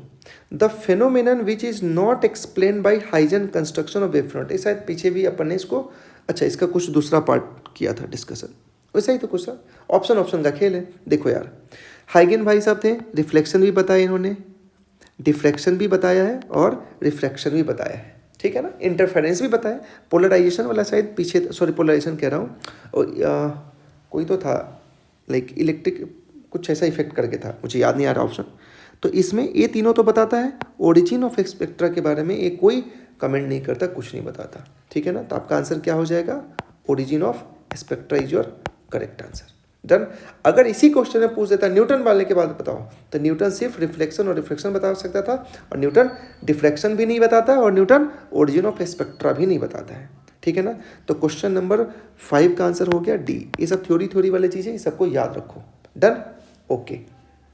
Now the question number is आपका आ गया 6। क्वेश्चन नंबर 6 में देखोगे, 6 में क्या बोला, when light suffers reflection eight interface, एक मिनट इसको थोड़ा सा मैं इरेज कर देता हूँ। देखो, when light suffers reflection at the interface between water and glass the change of face in the reflected wave. ये भी थ्योरी वाला ही है, इसको मैं समझाता हूँ, फिर आप इस चीज़ को याद रखना। क्या है कि लेट सपोज आप पहले इसको मानो, लो ऊपर में वाटर है और ग्लास है। ठीक है ना, चलो ठीक है, इधर लेट सपोज मान लो वाटर और इधर ले लो ग्लास। ठीक है ना, वाटर का म्यू कितना होता है रिफ्रैक्टिव इंडेक्स, अभी पीछे वाले क्वेश्चन में आपने देखा था 1.33, अपन 4/3 भी बोलते हैं। ग्लास का रिफ्रैक्टिव इंडेक्स कितना होता है 3/2। 3/2 को जरा ध्यान से देखो तो कितना बोलोगे 1.5। Mu of glass 1.5 and mu of water 1.33। ठीक है ना। तो मतलब ऊपर वाले का डेंसिटी कम है, नीचे वाले का ज़्यादा है, तो ऊपर वाला क्या कहलाएगा, रेयरर डेंसर, रेयरर मीडियम कहलाएगा। ठीक है ना। और नीचे वाला क्या कहलाएगा, डेंसर मीडियम कहलाएगा। म्यू ज़्यादा है ना। डन, इतनी बातें समझ आती है ना। अब बोला लाइट क्या करा, रिफ्लेक्ट, मान लो लेट सपोज लाइट इधर आया, ठीक है ना, लाइट आया तो इस इंटरफेस पे, इंटरफेस आपका यही है ना, ऊपर में वाटर नीचे में ग्लास, तो इंटरफेस तो यही है ना। तो रिफ्लेक्शन अगर कराना है, लेट सपोज ऐसा रिफ्लेक्शन है, तो इस केस में याद रखना, जब कभी भी रेयरर टू डेंसर, याद रखो, याद रखो, रेयर टू डेंसर में अगर रिफ्लेक्शन के बारे में बात करी जाएगी तो जो आपका चेंज ऑफ फेज, ठीक है ना, डेल फाई है, ये हमेशा कितना, पाई आता है, कितना, पाई। इसको याद रखो, कोई दिक्कत नहीं ना। अच्छा, अगेन अगर कभी भी गलती से क्वेश्चन आपसे पूछ देता, इसमें इसी में क्वेश्चन पूछ देता denser to rare, denser to rare, तो उसमें डेल फाई की वैल्यू 0। जैसे क्वेश्चन इसमें उल्टा कर देता कि बताओ ग्लास टू वाटर, ऊपर में रहता, देखो यार, ऊपर में रहता लेट सपोज ग्लास और नीचे रहता वाटर, और ऊपर से ही मतलब ग्लास वाले मीडियम में क्या लाइट ऐसे आया और रिफ्लेक्ट किया, उसके केस में फिर डेल फाई कितना हो जाएगा, 0। तो आपको क्या याद रखना है, आपको सिर्फ इतनी बातें याद रखनी है कि रेयर टू डेंसर जाएगा तो डेल फाई की वैल्यू पाई आती है, और डेंसर टू रेयर जाएगा तो डेल फाई की वैल्यू 0। ये सब बातें याद रखना, ठीक है ना। चलो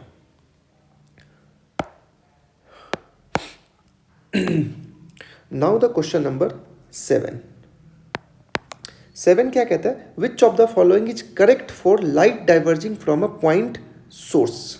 डन, आइए जरा इसको भी अच्छे से अपन देख लेते हैं।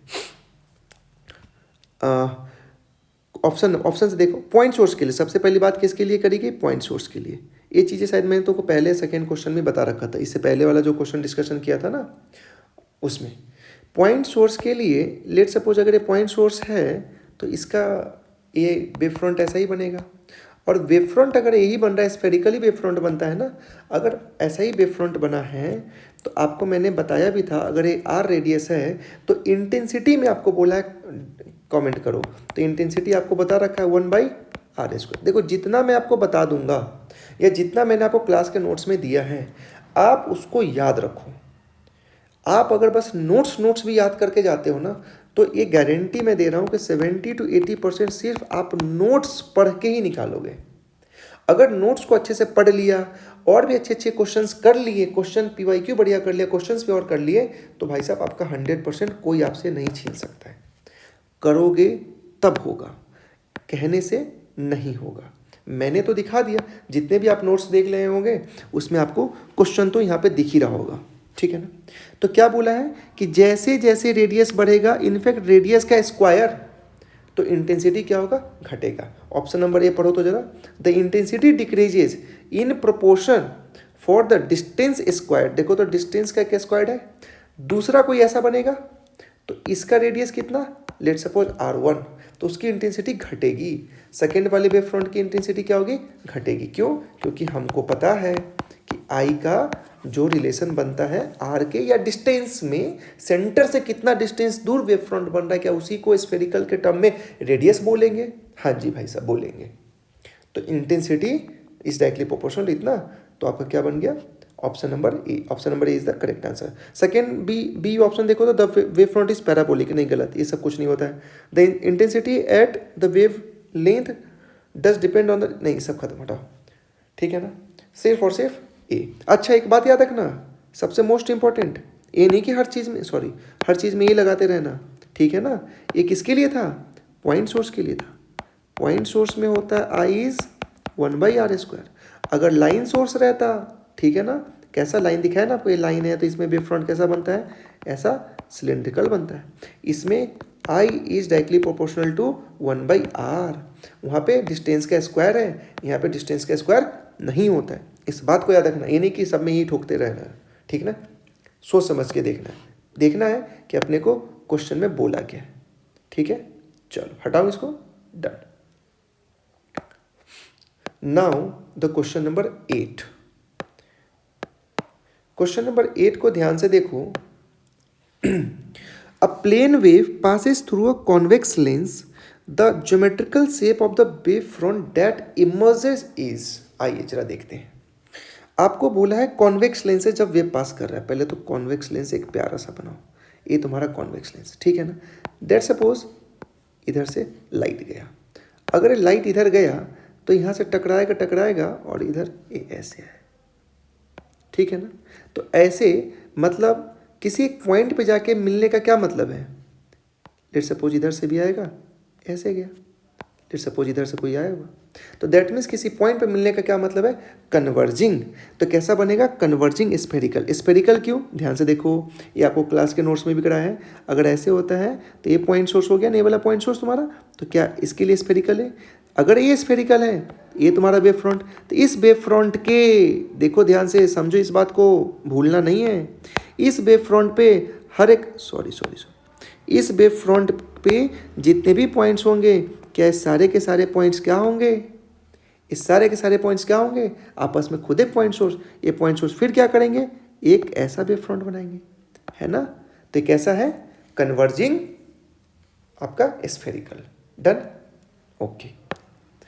तो आंसर क्या हो जाएगा, 8 का सी, ठीक है ना। प्लेन नहीं होगा, डाइवर्जिंग स्फेरिकल भी नहीं होगा, ठीक है ना, ओके। डाइवर्जिंग स्फेरिकल कब होता है, लेट सपोज अगर ये पॉइंट सोर्स है, लाइट ऐसे जा रहा है, वेव ऐसे जा रहा है, देख रहे हो, डाइवर्ज हो रहा है, इसी को तो डाइवर्ज बोलते हैं। तो इसमें वेव फ्रंट ऐसा बनता है, इसको बोलते हैं डाइवर्जिंग स्फेरिकल, ठीक है ना। अभी अपना कैसा बना है, लेट सपोज ऐसा, ठीक है ना। थोड़ा सा मैं ऐसे ही आपको दिखा रहा हूँ, मेरे डायग्राम पे मत जाना।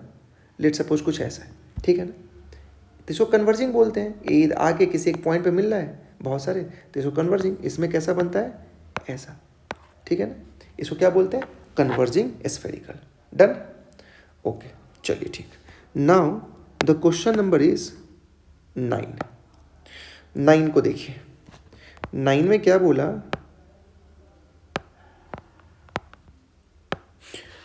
a wave front AB passing through a system C emerges as DE, the system C could be what। सुनो यार, लो पहले मैं इसका डायग्राम अच्छे से तुमको बना के दिखाता हूँ।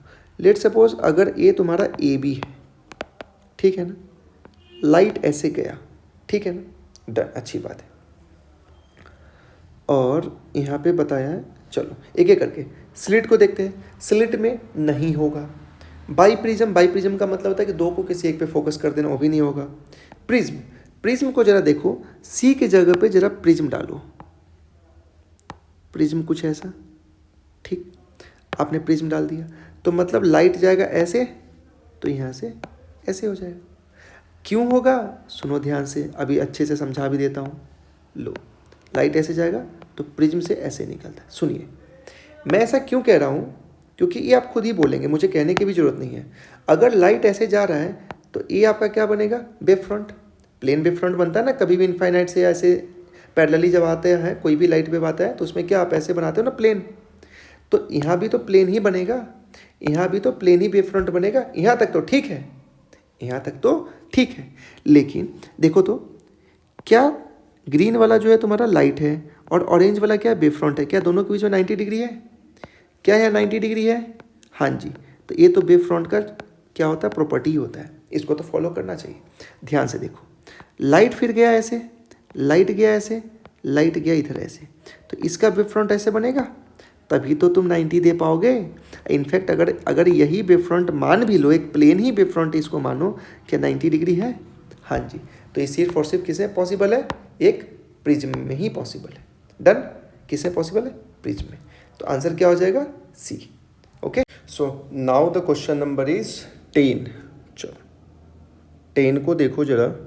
10 में क्या कहता है, two source of light are said to be coherent when they give light waves of same. क्या क्या कोहेरेंट का मतलब आपको बता रखा है, ऐसे सोर्सेस जिनका क्या होता है, लैम्डा सेम होता है। लैम्डा सेम कहने का मतलब क्या है, कि ऐसे सोर्स जिनका वेवलेंथ क्या है, सेम है। अगर वेवलेंथ सेम है,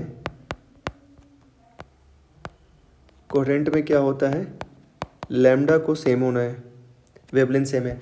और हमेशा कोहेरेंट सोर्स में वेवलेंथ सेम होगा और फेज भी क्या होता है, याद रखो ये सारी बातें, फेज भी क्या, सेम। एंड जो फेज को इसका फेज डिफरेंस जो होगा ठीक है ना। फेज डिफरेंस बोले तो डेल फाई, ये क्या होगा, इसका कांस्टेंट होता है, ठीक है ना। तो क्वेश्चन नंबर 10 का आंसर आपका क्या हो जाएगा, सेम एम्पलीट्यूड नहीं, B, same wavelength and constant phase difference, ठीक है ना। Done. Now the question number is 11।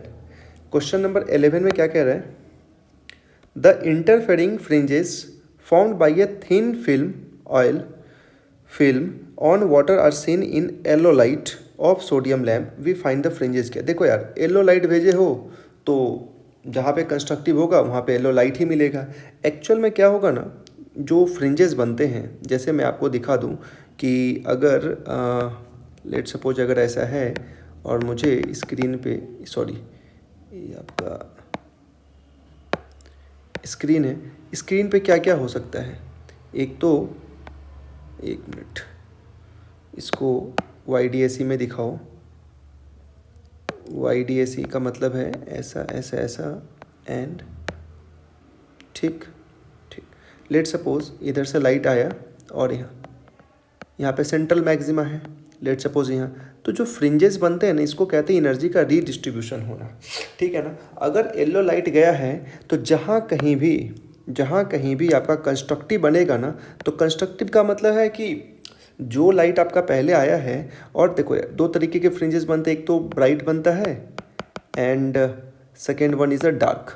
तो डार्क का मतलब होता है कि यहाँ पे डिस्ट्रक्टिव, और ब्राइट पे क्या होता है, कंस्ट्रक्टिव। तो जहाँ जहाँ कंस्ट्रक्टिव बनेगा दैट मीन्स वहाँ ब्राइट बनेगा। ब्राइट बनने का मतलब जिस कलर का यहाँ पे येलो लाइट है ना, येलो लाइट पास की हो तो यहाँ पे येलो ही दिखेगा, ठीक है ना। और डिस्ट्रक्टिव पे जहाँ पे डार्क होगा वहाँ क्या दिखेगा, वहाँ ब्लैक दिखता है, ठीक। जो भी लाइट, लेट सपोज यहाँ पे ब्लू लाइट होता, तो इसमें हमसे पूछा जाता है कि फ्रिंजेस किस किस तरीके का बनेगा, तो ब्राइट पे जहाँ चमकीला होगा, जहाँ ब्राइट होगा, जहाँ कंस्ट्रक्टिव होगा वहाँ ब्लू ही बनेगा, एंड जहाँ पे डिस्ट्रक्टिव होगा वहाँ डार्क बन जाएगा, डार्क बोले तो ब्लैक बन जाएगा, ठीक है ना। तो जो लाइट जैसे पास होता है फ्रिंजेस उसके कंस्ट्रक्टिव पे वही वाले बनेंगे। तो ऑप्शन नंबर इज सी, ठीक है ना। शायद इसके मॉड्यूल वॉड्यूल के आंसर में देखना, वहाँ पे शायद 11 का ए दे रखा है, वो गलत है, ठीक है ना। Okay, now the question number is 12।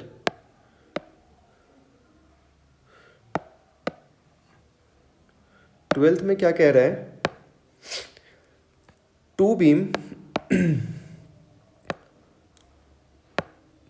Beam of light of intensity I1 and I2, ठीक है, interfere to give an interference pattern if the ratio of maximum intensity to that minimum intensity, ठीक है ना। आपको इसमें दिया क्या है, सो देखो 12 में Imax एंड Imin का रेशियो दे रखा है, कभी कभी इसको बोल सकते हो कॉन्ट्रास्ट का भी रेशियो है, याद रखना है इसको, ठीक है ना। इसकी वैल्यू दे रखी है आपको 25/9।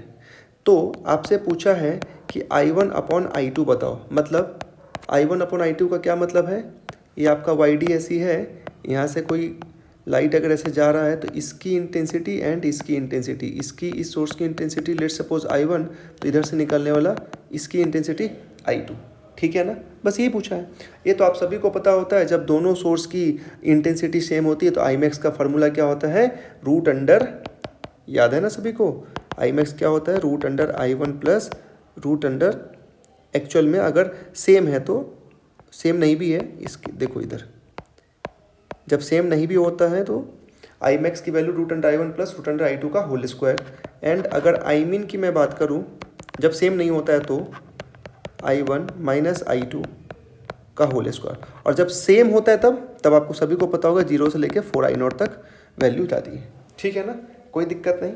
सेम में मतलब क्या है कि I1 के जगह पे आप I0 पुट कर दो या I पुट कर दो, और I2 के जगह पे भी I पुट कर दोगे, ठीक है ना। ये तो वैल्यू हम और फार्मूला हम पहले से जानते हैं। अगर ये सारी फार्मूला हम जानते हैं तो लाइए यहाँ पे इसको सिर्फ और सिर्फ कैलकुलेशन करना है। इस क्वेश्चन में सिर्फ और सिर्फ फार्मूला बेसिस क्वेश्चन है, फार्मूला पुट करिए और आंसर आप अपना निकाल लीजिए, ठीक है ना। चलो, तो सबसे पहले Imax की बात करते हैं, Imax बाई Imin। तो Imax को कैसे लिखोगे, क्या ऐसे लिख सकते हैं, I1 plus I2 plus 2 root under I1 root under I2, हम तो ऐसे भी लिख सकते हैं ना, ठीक है, ओके। एंड Imin के लिए I1 प्लस I2 माइनस का 2√i1 i2। देखो अब इसको किस में रख दो, रूट के अंदर भी रखोगे तो चलेगा, कोई दिक्कत नहीं है। या तो हम ऐसे लिख दें, या तो एक तरीका अपने पास और है। तरीका क्या है सुनो, क्योंकि हम पहले से जानते हैं, क्योंकि यहाँ पे रूट वाला टर्म्स आ गया ना, तो रूट में कहीं आपको कैलकुलेशन करने में दिक्कत हो, अगर नहीं दिक्कत है तो कंपोनेंडो डिविडेंडो भी लगा सकते हो। C/D सबको पता है ना, मैथमेटिक्स में यूज़ करते हैं C+D/C-D। ये सब कैलकुलेशन करने का तरीका है। अगर ये आपको याद है तो आप इसको करो, नहीं याद है कोई बात नहीं। नहीं तो एक और तरीका हमारे पास होता है जो सबसे आसान है, क्योंकि हम इंटेंसिटी का A² जानते हैं ना, ऐसे एम्पलीट्यूड का स्क्वायर, ठीक है ना। तो क्यों ना हम इंटेंसिटी को ए में पहले कन्वर्ट कर दें और ए का निकाल के फिर आई में कन्वर्ट कर देंगे। तो मैं यहाँ से आई मैक्स अपॉन आई मिन, क्योंकि अभी थोड़ी देर पहले आपको फार्मूला दिखा चुका हूँ ना, कौन सा फार्मूला, √i1 प्लस √i2 का होल स्क्वायर।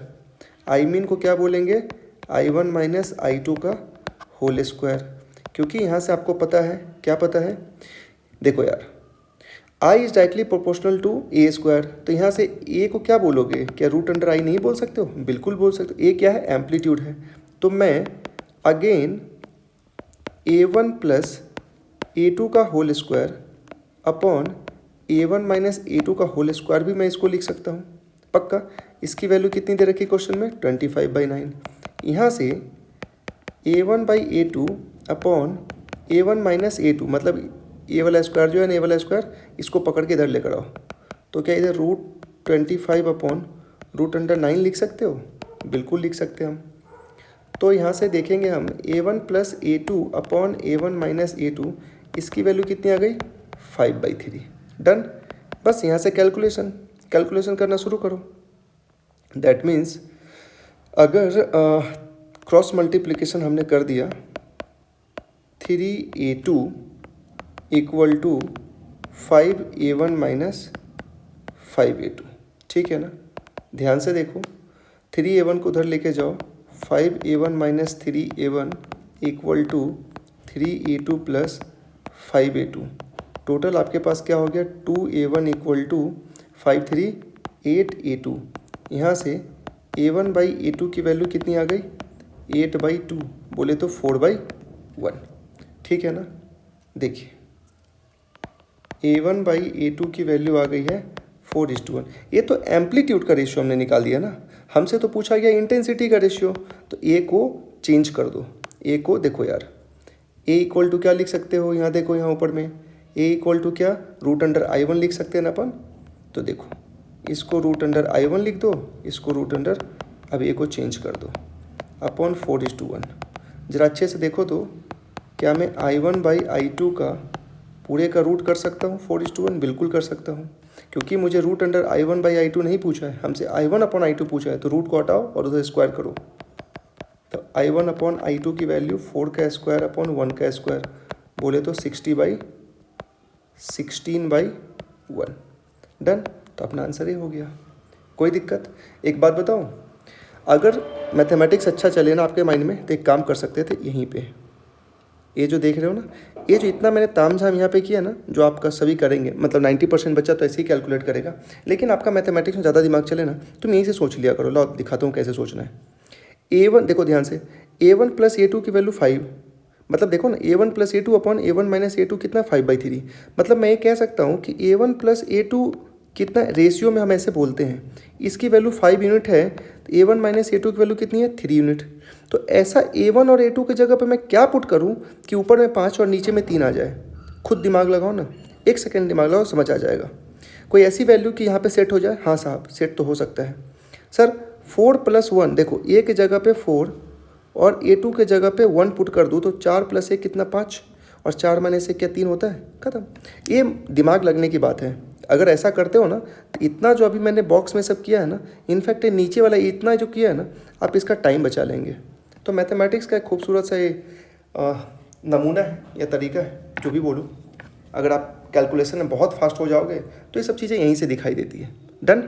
चलो next sorry, now the question number कितना, 12th हो गया ना। हाँ, ये 12th का आंसर क्या हो गया, देखो पहले 12th का आंसर देखो, option number D, option number क्या है? D is the correct answer. 16 आया ना, I1/I2 की वैल्यू क्या है? 16। 1 नहीं होता तो कोई दिक्कत नहीं, 16/1 लिखो या 16 लिखो। चलो okay, now the question number is 14 13, sorry not 14, 13 को पढ़िए। 13, हाँ ये बहुत अच्छा क्वेश्चन भी, लेंदी भी, ठीक है, हम इस पे करेंगे अच्छे से, एक एक पॉइंट समझते रहना इस क्वेश्चन में। आइए, ये नीट में ऐसे क्वेश्चन कभी भी नहीं पूछेंगे, कभी नहीं, ठीक है ना।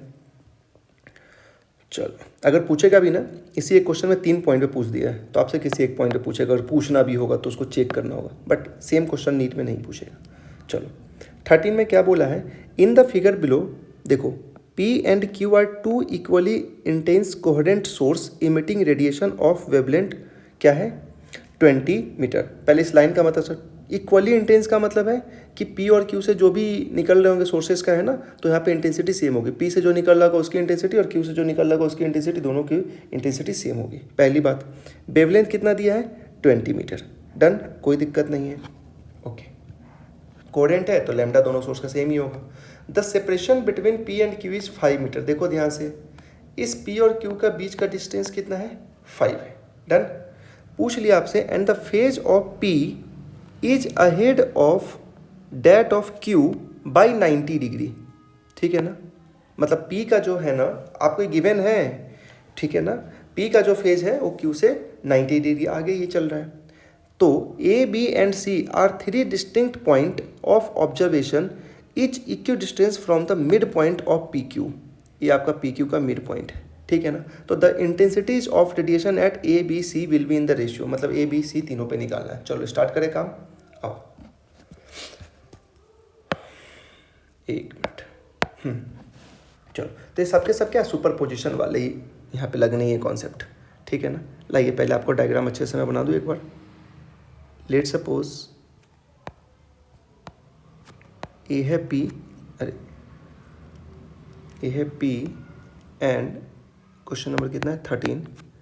ए है आपका Q, यहाँ पे पॉइंट A है, यहाँ पे पॉइंट C है, एंड इक्वली डिस्टेंस है तो यहाँ पे पॉइंट B है, ठीक है ना। चलो आइए, तो सबसे पहले वेवलेंथ आपको लैम्डा कितना दे रखा है? 20 मीटर। और एक और चीज़ गिवन क्या दे रखा है कि phase of P is ahead by Q, कितना है? π/2, ठीक है ना। और क्योंकि P और Q से जो भी निकल रहे हैं लाइट्स, तो उनकी इंटेंसिटी क्या है? सेम है। तो पहले मैं I रिजल्टेंट पहले निकाल लेता हूँ। I रिजल्टेंट कैसे बोलेंगे, याद है ना? इसमें अपन दे सकते हैं, ऐसे दे दो I1 plus I2 plus 2 I1 I2 cos phi। क्योंकि I1 I2 क्या है? सेम है, तो मैं थोड़ा सा यहाँ पे ऐसे बोल दूँ, I1 equal to I2 equal to I0 में बोल देता हूँ, ठीक है ना। तो ध्यान से देखो, यहाँ पे हो जाएगा I0 plus I0 plus 2 root under I0 का यहाँ पे I0 ही हो जाएगा, क्योंकि रूट अंडर हो जाएगा I0 का स्क्वायर, तो स्क्वायर से रूट खत्म, एंड cos phi। ध्यान से देखोगे ना, तो I रिजल्टेंट कितना आ गया है? 2I0 प्लस 2I0 ले लो, यहाँ पे कॉमन, अगर कॉमन ले लोगे तो 1 प्लस cos phi, ठीक है ना। इतनी वैल्यू अपने पास आ गई। ये आपका I रिजल्टेंट अभी निकला है। अब तीनों पॉइंट पे अपन क्या करेंगे? बात करना शुरू करेंगे, ठीक है ना, कोई दिक्कत नहीं। आइए, सबसे पहले बात अपन करते हैं कहाँ पे? एट A पॉइंट पे बात करो, एक मिनट, ठीक है ना। A पॉइंट पे बात करते हैं। देखो इधर A पॉइंट पे क्या बोला है हमसे, इंटेंसिटी अगर A पॉइंट पे निकालना है तो एक चीज़ को ज़रा समझो यार, फिगर डायग्राम को ही देख लो। यहाँ पे आपका P पॉइंट है, यहाँ पे आपका एकदम लेंदी है, थोड़ा सा बहुत अच्छा कैलकुलेशन करना पड़ेगा हर एक पॉइंट को, इसलिए ध्यान से देखते रहना। और यहाँ पे आपका A है, और एक चीज़ और गिवन था, P और Q के बीच में कितना है? 5 मीटर का है, ठीक है ना। सेपरेशन यहाँ पे P और Q का बीच का कितना है? 5। डन, 5 मीटर का है। ओके, देखो यार, A के सबसे बाजू में कौन है? Q है। दूर कौन है, पी। तो जो सबसे बाजू में होता है ना, वहाँ से वेव निकल के सबसे जल्दी ए पे पहुँचेगा ना, क्यू से निकल के सबसे जल्दी ए पे पहुँचेगा। देखो यार मैं तुमको बना के दिखाता हूँ। लेट सपोज यहाँ से अगर ऐसे ऐसे ऐसे ऐसे निकल गया, ए पे सबसे जल्दी कौन पहुँचेगा, क्यू से निकला हुआ। और अगर पी से जो निकल रहा है तो पी वाला तो थोड़ा सा कुछ लेट से पहुँचेगा ना। तो ए पॉइंट पर अगर बात करोगे ना, ए पॉइंट पर अगर बात करोगे तो क्यू वाला फेज क्या होगा, ज़्यादा होगा पी के कंपैरिजन में, ठीक है ना। चलो इस सब की बात करते ही हैं। नाउ अगर मैं आपको बता दूं कि डिस्टेंस जो वेव गया है क्यू से निकल के जो ए तक गया है, तो आपको जो डिस्टेंस कवर्ड है, distance covered from Q to A कितना है, देखो क्यू ए। अच्छा, distance covered from P to A कितना है, पी ए है। मैं लिख नहीं रहा हूँ लेकिन बोल रहा हूँ, ध्यान से सुनते रहो, ठीक है ना। डन, कोई दिक्कत नहीं। मतलब क्यू से यहाँ का डिस्टेंस कितना है, क्यू ए, और ये पी से यहाँ तक का डिस्टेंस कितना, पी ए हो गया, ठीक है। अगर आपको बोला जाए कि यहाँ पे आप डेल एक्स निकालो तो क्या बोलोगे साहब, P A minus Q A. तो यहाँ से पी ए माइनस क्यू की वैल्यू कितनी होगी, देखो यार इस पूरे में से इसको माइनस करोगे तो ये पी क्यू निकलेगा। पी क्यू ऑलरेडी कितना दे रखा है, पहले से कितना दे रखा है, 5 मीटर का दे रखा है। ये तो हमें पहले से ही पता है, ठीक है ना, इतनी बात हमें पता चल गई। चलो अगर डेल एक्स मेरे पास निकल गया है 5, तो डेल फाई निकालो जरा। डेल फाई कितना होता है, सबको पता है ना, के डेल एक्स। के क्या होता है, 2 पाई बाई लैम्डा, लैम्डा भी पता है ना कितना, 20 दे रखा था। और डेल एक्स कितना, 5। तो मैं पहले यहाँ पे लिख देता हूँ 2 पाई बाई 20 इंटू 5, 5 से 4 टाइम्स और 2 से गया तो पाई बाई 2, ठीक है ना। तो डेल फाई की, अगर डेल फाई की अगर आप बात करोगे फेज डिफरेंस ए पे पी और क्यू दोनों के कारण पे, तो आपके पास कितना आ गया है, पाई बाई 2। ये तो यह है, ये तो आपने डायग्राम से निकाला है, बट क्वेश्चन में एक चीज़ और गिवन है, ध्यान से देखो, जो मैंने पहले ही लिख रखा है ये वाला टर्म, ये क्वेश्चन में गिवन है, phase of P is ahead by Q, कितना है, पाई बाई 2 है, ठीक है ना। तो फाइनेट अगर निकालोगे, नेट कितना जाएगा यार, नेट बताओ, ठीक है ना। अपने को नेट पूछा जाएगा, तो नेट के लिए हम क्या बोल देंगे साहब, pi by 2 minus pi by 2 equal to 0। अगर ये 0 आ गया तो अब क्या करो, इसी नेट की फाई की वैल्यू इसमें पुट करो, जैसे, क्योंकि इस ये तो आपका क्या आ गया, जनरल फार्मूला हमने यहाँ पे निकाला। अब इसमें क्या करो, फाई की वैल्यू हर पॉइंट पे पुट करते जाओ, और हर पॉइंट पे आपको इंटेंसिटी आते जाएगी। डन। तो आई रिजल्टेंट मेरे को चाहिए ए पॉइंट पे, तो मैं यहाँ लिख भी देता हूँ, ऐसे ए का ही चल रहा है, ठीक है ना। तो 2I0 1 प्लस कॉस फाई की वैल्यू कितनी है, फाई कितना, नेट कितना आ गया, 0, तो कॉस 0 डिग्री, ठीक है ना। कॉस 0 का मतलब इसकी वैल्यू कितनी हो गई, 1, तो 1 + 1 2, तो मतलब पूरा कितना हो गया, 4I0। ध्यान से देखो, ए पॉइंट पे इंटेंसिटी कितनी आ गई, 4I0। डन। चलो अब ऐसे ही अपने को बी और सी दोनों पे निकालना है। चलो तो अपन निकाल लो, बी सी दोनों पे निकालते हैं, कलर चेंज कर ले। चलिए एट बी पे निकालिए। बी पे देखो, यहाँ डायग्राम में देखो जरा, ये बी है, ऑलरेडी क्वेश्चन में क्या बोल रखा है, इक्यू डिस्टेंस है पी और क्यू से। देखो यार ये पी से बी, और ये वाला ये क्या है, इक्यू डिस्टेंस है, ठीक है ना। मतलब डेल एक्स क्या हो जाएगा इस केस में, 0, कोई दिक्कत नहीं ना। चलो ठीक है। तो पाथ डिफरेंस पी के केस में,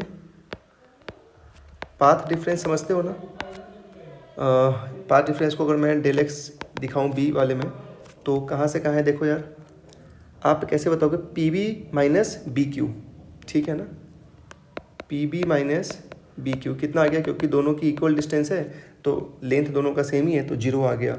फेज डिफरेंस की अगर बात करोगे डेल फाई, तो क्या आ जाएगा, 2 pi by lambda into del X. Del X कितना है, 0 है, तो 2 पाई बाई लैम्डा इंटू 0 आ गया कितना, 0। ये है, और ये तो कंडीशन आपने फिगर से निकाला है ना, ठीक है। और कंडीशन क्वेश्चन में क्या दे रखा था, अगेन यही कि फेज ऑफ पी क्या है, क्यू से पाई बाई 2 क्या आगे है, ठीक है। अगर है तो फाइनेट निकालो, फाइनेट क्या हो गया, पाई बाई 2 माइनस 0 कितना आ गया, पाई बाई 2। अब इसी पाई बाई 2 को कहाँ पुट करोगे, तुमको ऑलरेडी अच्छे से पता है, इसको पकड़ के इस वाले में पुट कर दो, पुट करोगे। चलो तो आपके पास जो रिजल्टेंट इंटेंसिटी बी पॉइंट पे है वो आ जाएगा 2I0 1 प्लस कॉस फाई के जगह पे क्या पुट करोगे, π/2। इसकी वैल्यू कितनी होती है π/2, 0। तो 1 + 0 कितना, 1। तो इसकी वैल्यू कितनी होगी टोटल, 2I0। डन। तो देखो यार कहाँ गया है, ए पॉइंट पे कितना आया है 4I0 इंटेंसिटी, बी पॉइंट पे कितना आया आपका इंटेंसिटी 2I0। अब निकालते कहाँ पे, सी पॉइंट पे। डन। चलिए सी पॉइंट पे ध्यान से देखो, सी पॉइंट किधर है, इधर देखो यार, सी पॉइंट यहाँ था, ठीक है ना। सी के सबसे बगल में कौन है, पी है, और सी से दूर कौन है, क्यू। मतलब पी से जो वेव आएंगी वो सी पे जल्दी पहुंचेंगी, तो सी पे पहुंचने के लिए पी का फेज क्या क्यू के कंपैरिजन में ज़्यादा ही होगा। ठीक, आइए इसी चीज़ का अपन कर देंगे यहाँ पे यूज़। तो एट पॉइंट सी पे देखो ध्यान से, ठीक है ना। अब देखो पहले क्या करें अपन, पहले तो डेल एक्स निकाल लें। चलिए एक बात मुझे इस फिगर को देख के भी बता सकते हो यार, कि देखो फिगर को देखो ध्यान से, अच्छे सारे लोग फिगर देखेंगे। एक मिनट, अगर सी पॉइंट पे देखो यार वेव ऐसे ऐसे ऐसे ऐसे आएगा पी से, और क्यू से भी ऐसे ऐसे ऐसे आएगा, ठीक है ना। तो एक बात मुझे बताओ, क्यू से सी चल के आया तो इतना, इसको मैं क्यू सी दिखा देता हूँ, और पी से सी चल के आया तो इतना, तो इसको मैं पी सी दिखा देता हूँ, ठीक है ना। तो फेज डिफरेंस कितना हो गया, क्या आप मुझे बता पाएंगे कि सर सी पॉइंट पे phase difference, sorry path difference ये होगा, और इसकी वैल्यू ऑलरेडी पहले से कितनी दे रखी है, 5 दे रखी है। Got it. चलो ठीक है, तो मतलब सी पॉइंट पे भी अगर निकालने अगर आप जाओगे, तो अगर मुझे लिखना भी होगा तो मैं लिख ही देता हूँ, distance covered by light from Q कितना हो गया, Q C, and distance covered by light from P से कितना, पी सी। तो डेल एक्स अगर आपको निकालना है तो क्या लिखोगे, Q C minus P C, इसकी वैल्यू कितनी आ गई, 5, और यही आपका हो गया डेल एक्स, ठीक है ना। तो फेज डिफरेंस की अगर मैं बात करूं सी पॉइंट पे, फेज डिफरेंस कितना, डेल फाई क्या होता है 2π/λ इंटू डेल एक्स। तो 2π/λ कितना था पहले से, 20 चल रहा है ना, इंटू 5, पक्का ना। तो 5 से गया 4, और यहाँ से यहाँ गया 2, तो π/2। डन, पक्का। चलो ये आपका निकल गया डेल फाई। अगर ये डेल फाई निकल गया तो मेरे को नेट फेज चाहिए, क्या चाहिए, नेट फेज। अच्छा एक चीज़ और, कैसे पहले आपको समझाया था कि ये पॉइंट पे निकालोगे तो क्यू का फेज, ठीक है ना, फेज ऑफ क्यू पी से ज़्यादा होगा, लेकिन अब सी पॉइंट पीछे है ना, देखो सी पॉइंट बैक साइड में है ना, तो अब सी पे पी का फेज क्यू से ज़्यादा होगा। डन, कोई दिक्कत नहीं। So I can easily write what phase of P will greater then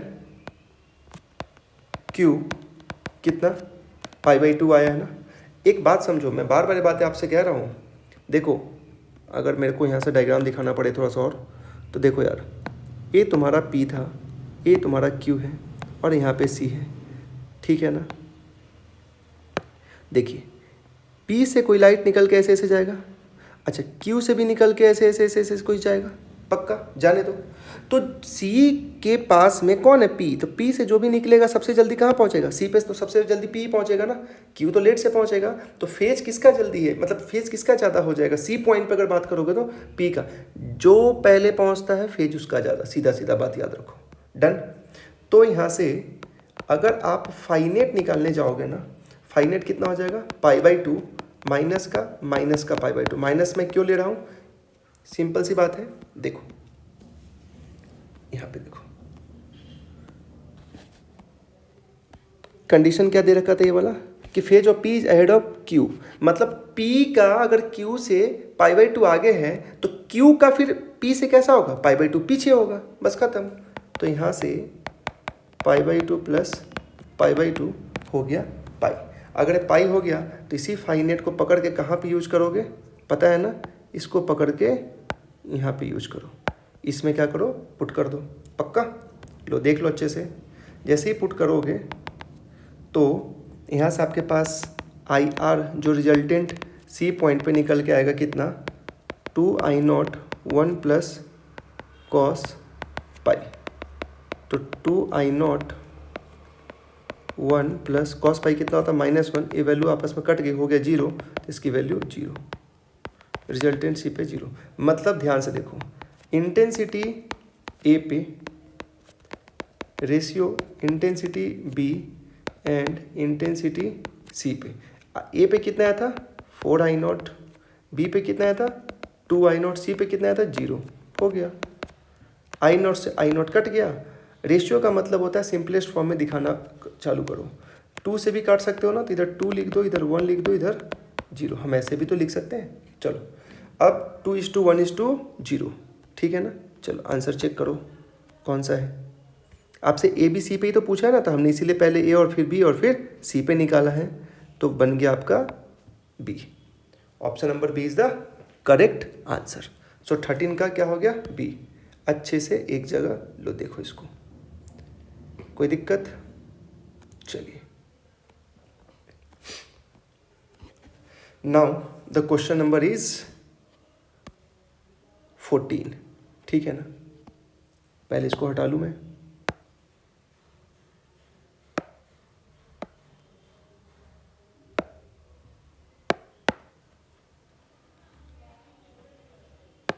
चलो 14 क्या कहता है, the colour of bright fringe nearest to central achromatic fringe in the interference pattern with white light will. अरे यार ये क्वेश्चन तो मुझे लगता है 3-4 बार आ चुका है।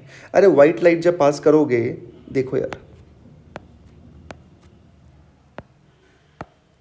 ठीक है ना, जब लेट सपोज मान लो कि वाइट लाइट गया है, तो वाइट लाइट गया तो यहाँ पे क्या मिलता है आपको सेंट्रल मैक्सिमा, ठीक है ना। लो बोला है कि जब वाइट लाइट पास करेंगे तो कौन से लाइट का, ठीक है ना, फर्स्ट जो फ्रिंज जो बनेगा वो सेंट्रल मैक्सिमा या सेंट्रल के सबसे नज़दीक बनेगा, कौन से कलर का।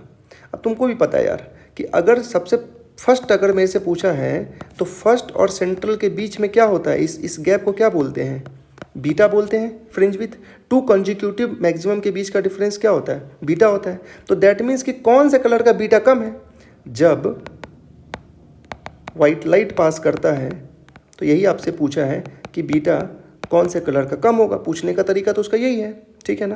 अब एक बात बताओ, वाइट लाइट में क्या ही होता है यार, VIB विबग्योर होता है ना। देखो इसका मतलब क्या है, सबको पता है ना बीटा क्या होता है, lambda capital D by small d, ठीक है ना। दैट मीन्स यहाँ से क्या बता दोगे, यहाँ से सिर्फ और सिर्फ आप मुझे एक बात बता देंगे कि भाई साहब बीटा जो है ना लैम्डा पे डिपेंड करता है, ठीक है ना। सबसे पास का मतलब क्या है, सबसे पास का मतलब है कि ये गैप सबसे छोटा होना चाहिए। ये सबसे छोटा का मतलब क्या है, जिसका लैम्डा, कौन सा ऐसा लाइट है, कौन सा ऐसा कलर का लाइट होगा, ठीक है ना, जिसका लैम्डा सबसे कम। तो देखो यहाँ पे वी वॉयलेट है, इसका सबसे कम होगा, ठीक है ना। तो यहाँ चेक करो ऑप्शन नंबर ए, यही तुम्हारा आ गया। लेट सपोज अगर इस 14 नंबर क्वेश्चन में वॉयलेट ऑप्शन में ही नहीं होता तो रेड ग्रीन येलो, तो रेड ग्रीन येलो में किसका देते हैं, देखो रेड का तो सबसे ज़्यादा होता है। अगर रेड की बात करोगे ना तो मैं रेड कलर से ही बना देता हूँ। लो रेड की बात करोगे तो लेट सपोज यहाँ पे कहीं फर्स्ट मैक्सिमा आएगा, किसका, रेड कलर का, ठीक, कोई दिक्कत नहीं। अच्छा अगर ग्रीन की बात करोगे तो लो कितनी अच्छी बातें हैं, सारे कलर्स हैं मेरे पास, गुड। तो यहाँ पे ग्रीन वाला बात करोगे तो फर्स्ट मैक्सिमा ग्रीन का कहीं पे यहाँ आएगा। यहाँ से देखो यार, क्या रेड से थोड़ा सा कम डिस्टेंस पे आया, रेड से नीचे ही तो है, ख़त्म। अगर येलो की बात करोगे तो येलो कहाँ गया, ये तुम्हारा, ठीक है ना। तो ग्रीन से तो ज़्यादा होता है, रेड से कम होता है येलो का, तो येलो का बनाओ। येलो कहाँ, येलो कहीं इसके बीच में आएगा, थोड़ा सा डायग्राम बना कर देता हूँ। येलो कहीं इसके बीच में आएगा, तो यहाँ से इसकी डिस्टेंस, कोई दिक्कत नहीं। तो सबसे इंपॉर्टेंट बात इसमें क्या है कि साहब हमसे पूछ तो इसने लिया है कि सेंट्रल मैक्सिमा के सबसे बाजू में फर्स्ट मैक्सिमा कौन से लाइट का बनेगा। तो अगर वाइट लाइट चाहता है तो वाइट लाइट में विबग्योर ही होता है, तो जिस कलर का वेवलेंथ सबसे कम होगा वो सबसे नज़दीक में बनेगा, सेंट्रल मैक्सिमा के सबसे नज़दीक में बनेगा। डन। तो आंसर क्या हो जाएगा इसमें, वायलेट। अगर इसी क्वेश्चन में यही 4 ऑप्शन रहता और आपसे पूछ देता सबसे दूर किसका, तो सबसे दूर किसका हो जाएगा, रेड का, फिर रेड हो जाता। तो अभी इस क्वेश्चन के लिए करेक्ट आंसर क्या कहलाएगा आपका, वायलेट। कोई दिक्कत, वायलेट। डन।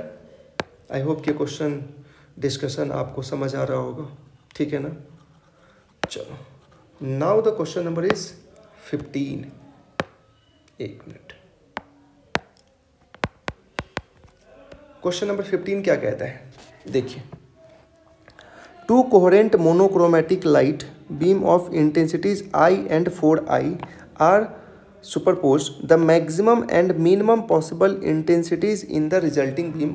ठीक है ना, सिंपल से तो फार्मूला जो आपको रिजल्टेंट इंटेंसिटी का फार्मूला कराया है ना, बस उसी को याद रखो, ठीक है ना। आइए, आपसे पूछा था मैक्सिमम एंड मिनिमम पॉसिबल पूछा है ना, कहाँ गया है, 15 में आपसे पूछा है मैक्सिमम और मिनिमम, तो आपको आई मैक्स निकालना है एंड आई मीन निकालना है। अगर यहीं पे रेशियो पूछ देता तो कॉन्ट्रास्ट हो जाता, और नहीं तो आप रेशियो भी निकाल सकते, दोनों की वैल्यू अलग अलग निकालो और फिर अपना काम करते जाओ। डन, चलो ठीक है। जबकि इस क्वेश्चन में आपको I1 कितना दे रखा है, I, और I2 कितना दे रखा है, 4I, इतनी चीज़ आपको दे रखी है। तो ये तो आसान सी क्वेश्चन है, आपको डायरेक्ट क्या निकालना, फार्मूला पुट करो यार। आई मैक्स का फार्मूला पता है ना क्या होता है, I1 plus I2 plus 2I1 I2। I1 कितना है I2 कितना है 4I plus 2 times of I into 4I। I plus 4I कितना 5I प्लस 2, रूट अंडर क्या हो गया, रूट अंडर 4I का होल स्क्वायर। तो इसको क्या लिखोगे 5I plus root under 4I square को क्या लिखेंगे अपन, 2I लिख सकते हैं ना, 2I। तो 2 2 जा 4I प्लस 5I कितना होगा 9I। अगर यहीं पे तुम्हारा आंसर आ गया तो देख सकते हो, ए और बी ऑप्शन तो कभी ज़िंदगी में नहीं हो पाएगा, बी और सी में से चेक करना पड़ेगा ना, सॉरी सी और डी में से। चलो, आई मैक्स इतना आ गया। सिमिलरली आई मीन निकालो, आई मीन क्या होगा, I1 plus I2 minus 2I1 I2। सबको याद है ना फार्मूला, भूल मत जाना, नहीं तो अगर भूल गए तो तुम्हारे नंबर कट जाएंगे भाई साहब। क्या होता है I1 प्लस I2 का होल स्क्वायर।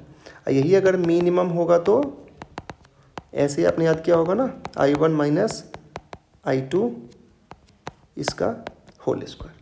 डन। तो आई मिनिमम की वैल्यू मैं डायरेक्टली पुट करता हूँ, अब तुम लोग खुद कॉपी में करो, ये बहुत आसान क्वेश्चन है। I प्लस 4I, ठीक है ना, minus 2 root under 4I square. तो I प्लस 4I हो जाएगा 5I, माइनस का 4I स्क्वायर का क्या बाहर निकलेगा रूट के, तो 2I हो जाएगा, 2 इंटू 2 4I, मैं डायरेक्ट लिख देता हूँ, क्या आएगा I। तो मतलब I मिनिमम की वैल्यू कितनी आ गई है, I मैक्सिमम की वैल्यू कितनी आई है 9I। तो आपसे पूछा है मैक्सिमम एंड मिनिमम पॉसिबल, तो देखो 9I and I is the correct answer. But ध्यान रहे, एक बात बताऊँ, चलो इसमें तुमसे ऐसे ही इस इजी क्वेश्चन में देखो कैसे एग्जामिनर खेलेगा, कभी कभी ऐसे ही वो तुम्हारा मेंटल लेवल चेक करेगा। इसी में क्वेश्चन होता था minimum and maximum possible intensities, ठीक है ना, और ऑप्शन नंबर सी में ये रहता, और ऑप्शन नंबर डी में रहता I एंड 9I। तो आंसर क्या हो जाता डी। क्यों, पहले मिनिमम बोला है ना, तो पहले मिनिमम वाला खोजो। बट अभी आंसर क्या हो जाएगा, अभी इस क्वेश्चन के लिए सी करेक्ट है। डन। तो आई होप ये डिस्कशन आपको समझ आया होगा और आप पसंद कर रहे होंगे, ठीक है ना। लाइक, सब्सक्राइब और शेयर करना मत भूलना अपने दोस्तों के साथ, जितने भी आपके नीट और जेई में और या बोर्ड वाले हैं उन सभी के साथ आप शेयर करो, ठीक है। तो ये वेव ऑप्टिक्स का आपका पार्ट 1, ठीक है ना, इसको मैं अभी पार्ट 1 रखता हूँ। पार्ट 1 में तकरीबन अभी आई थिंक 25 क्वेश्चन लाइक इतने तो अभी डिस्कशन हो गए, तो ये पार्ट 1 के नाम से अपलोड अभी मैं कर दूंगा, ठीक है ना, वेव ऑप्टिक्स पार्ट 1, ठीक। एंड फिर इनके नेक्स्ट अभी जितने भी और क्वेश्चन है ना, 15 के बाद बहुत सारे क्वेश्चन है, वो भी अपन डिस्कशन आगे नेक्स्ट करेंगे, ठीक है ना। तब तक बढ़िया से आप पढ़ते रहो और मुस्कुराते रहो, बढ़िया से एंजॉय करो, एंजॉय करते हुए पढ़ाई करना यार, बटन करते हुए करोगे ना तो पढ़ाई उड़ाई नहीं होगा, ठीक है ना। ओके, बाय बाय, चलो मिलते हैं फिर नेक्स्ट वीडियो में।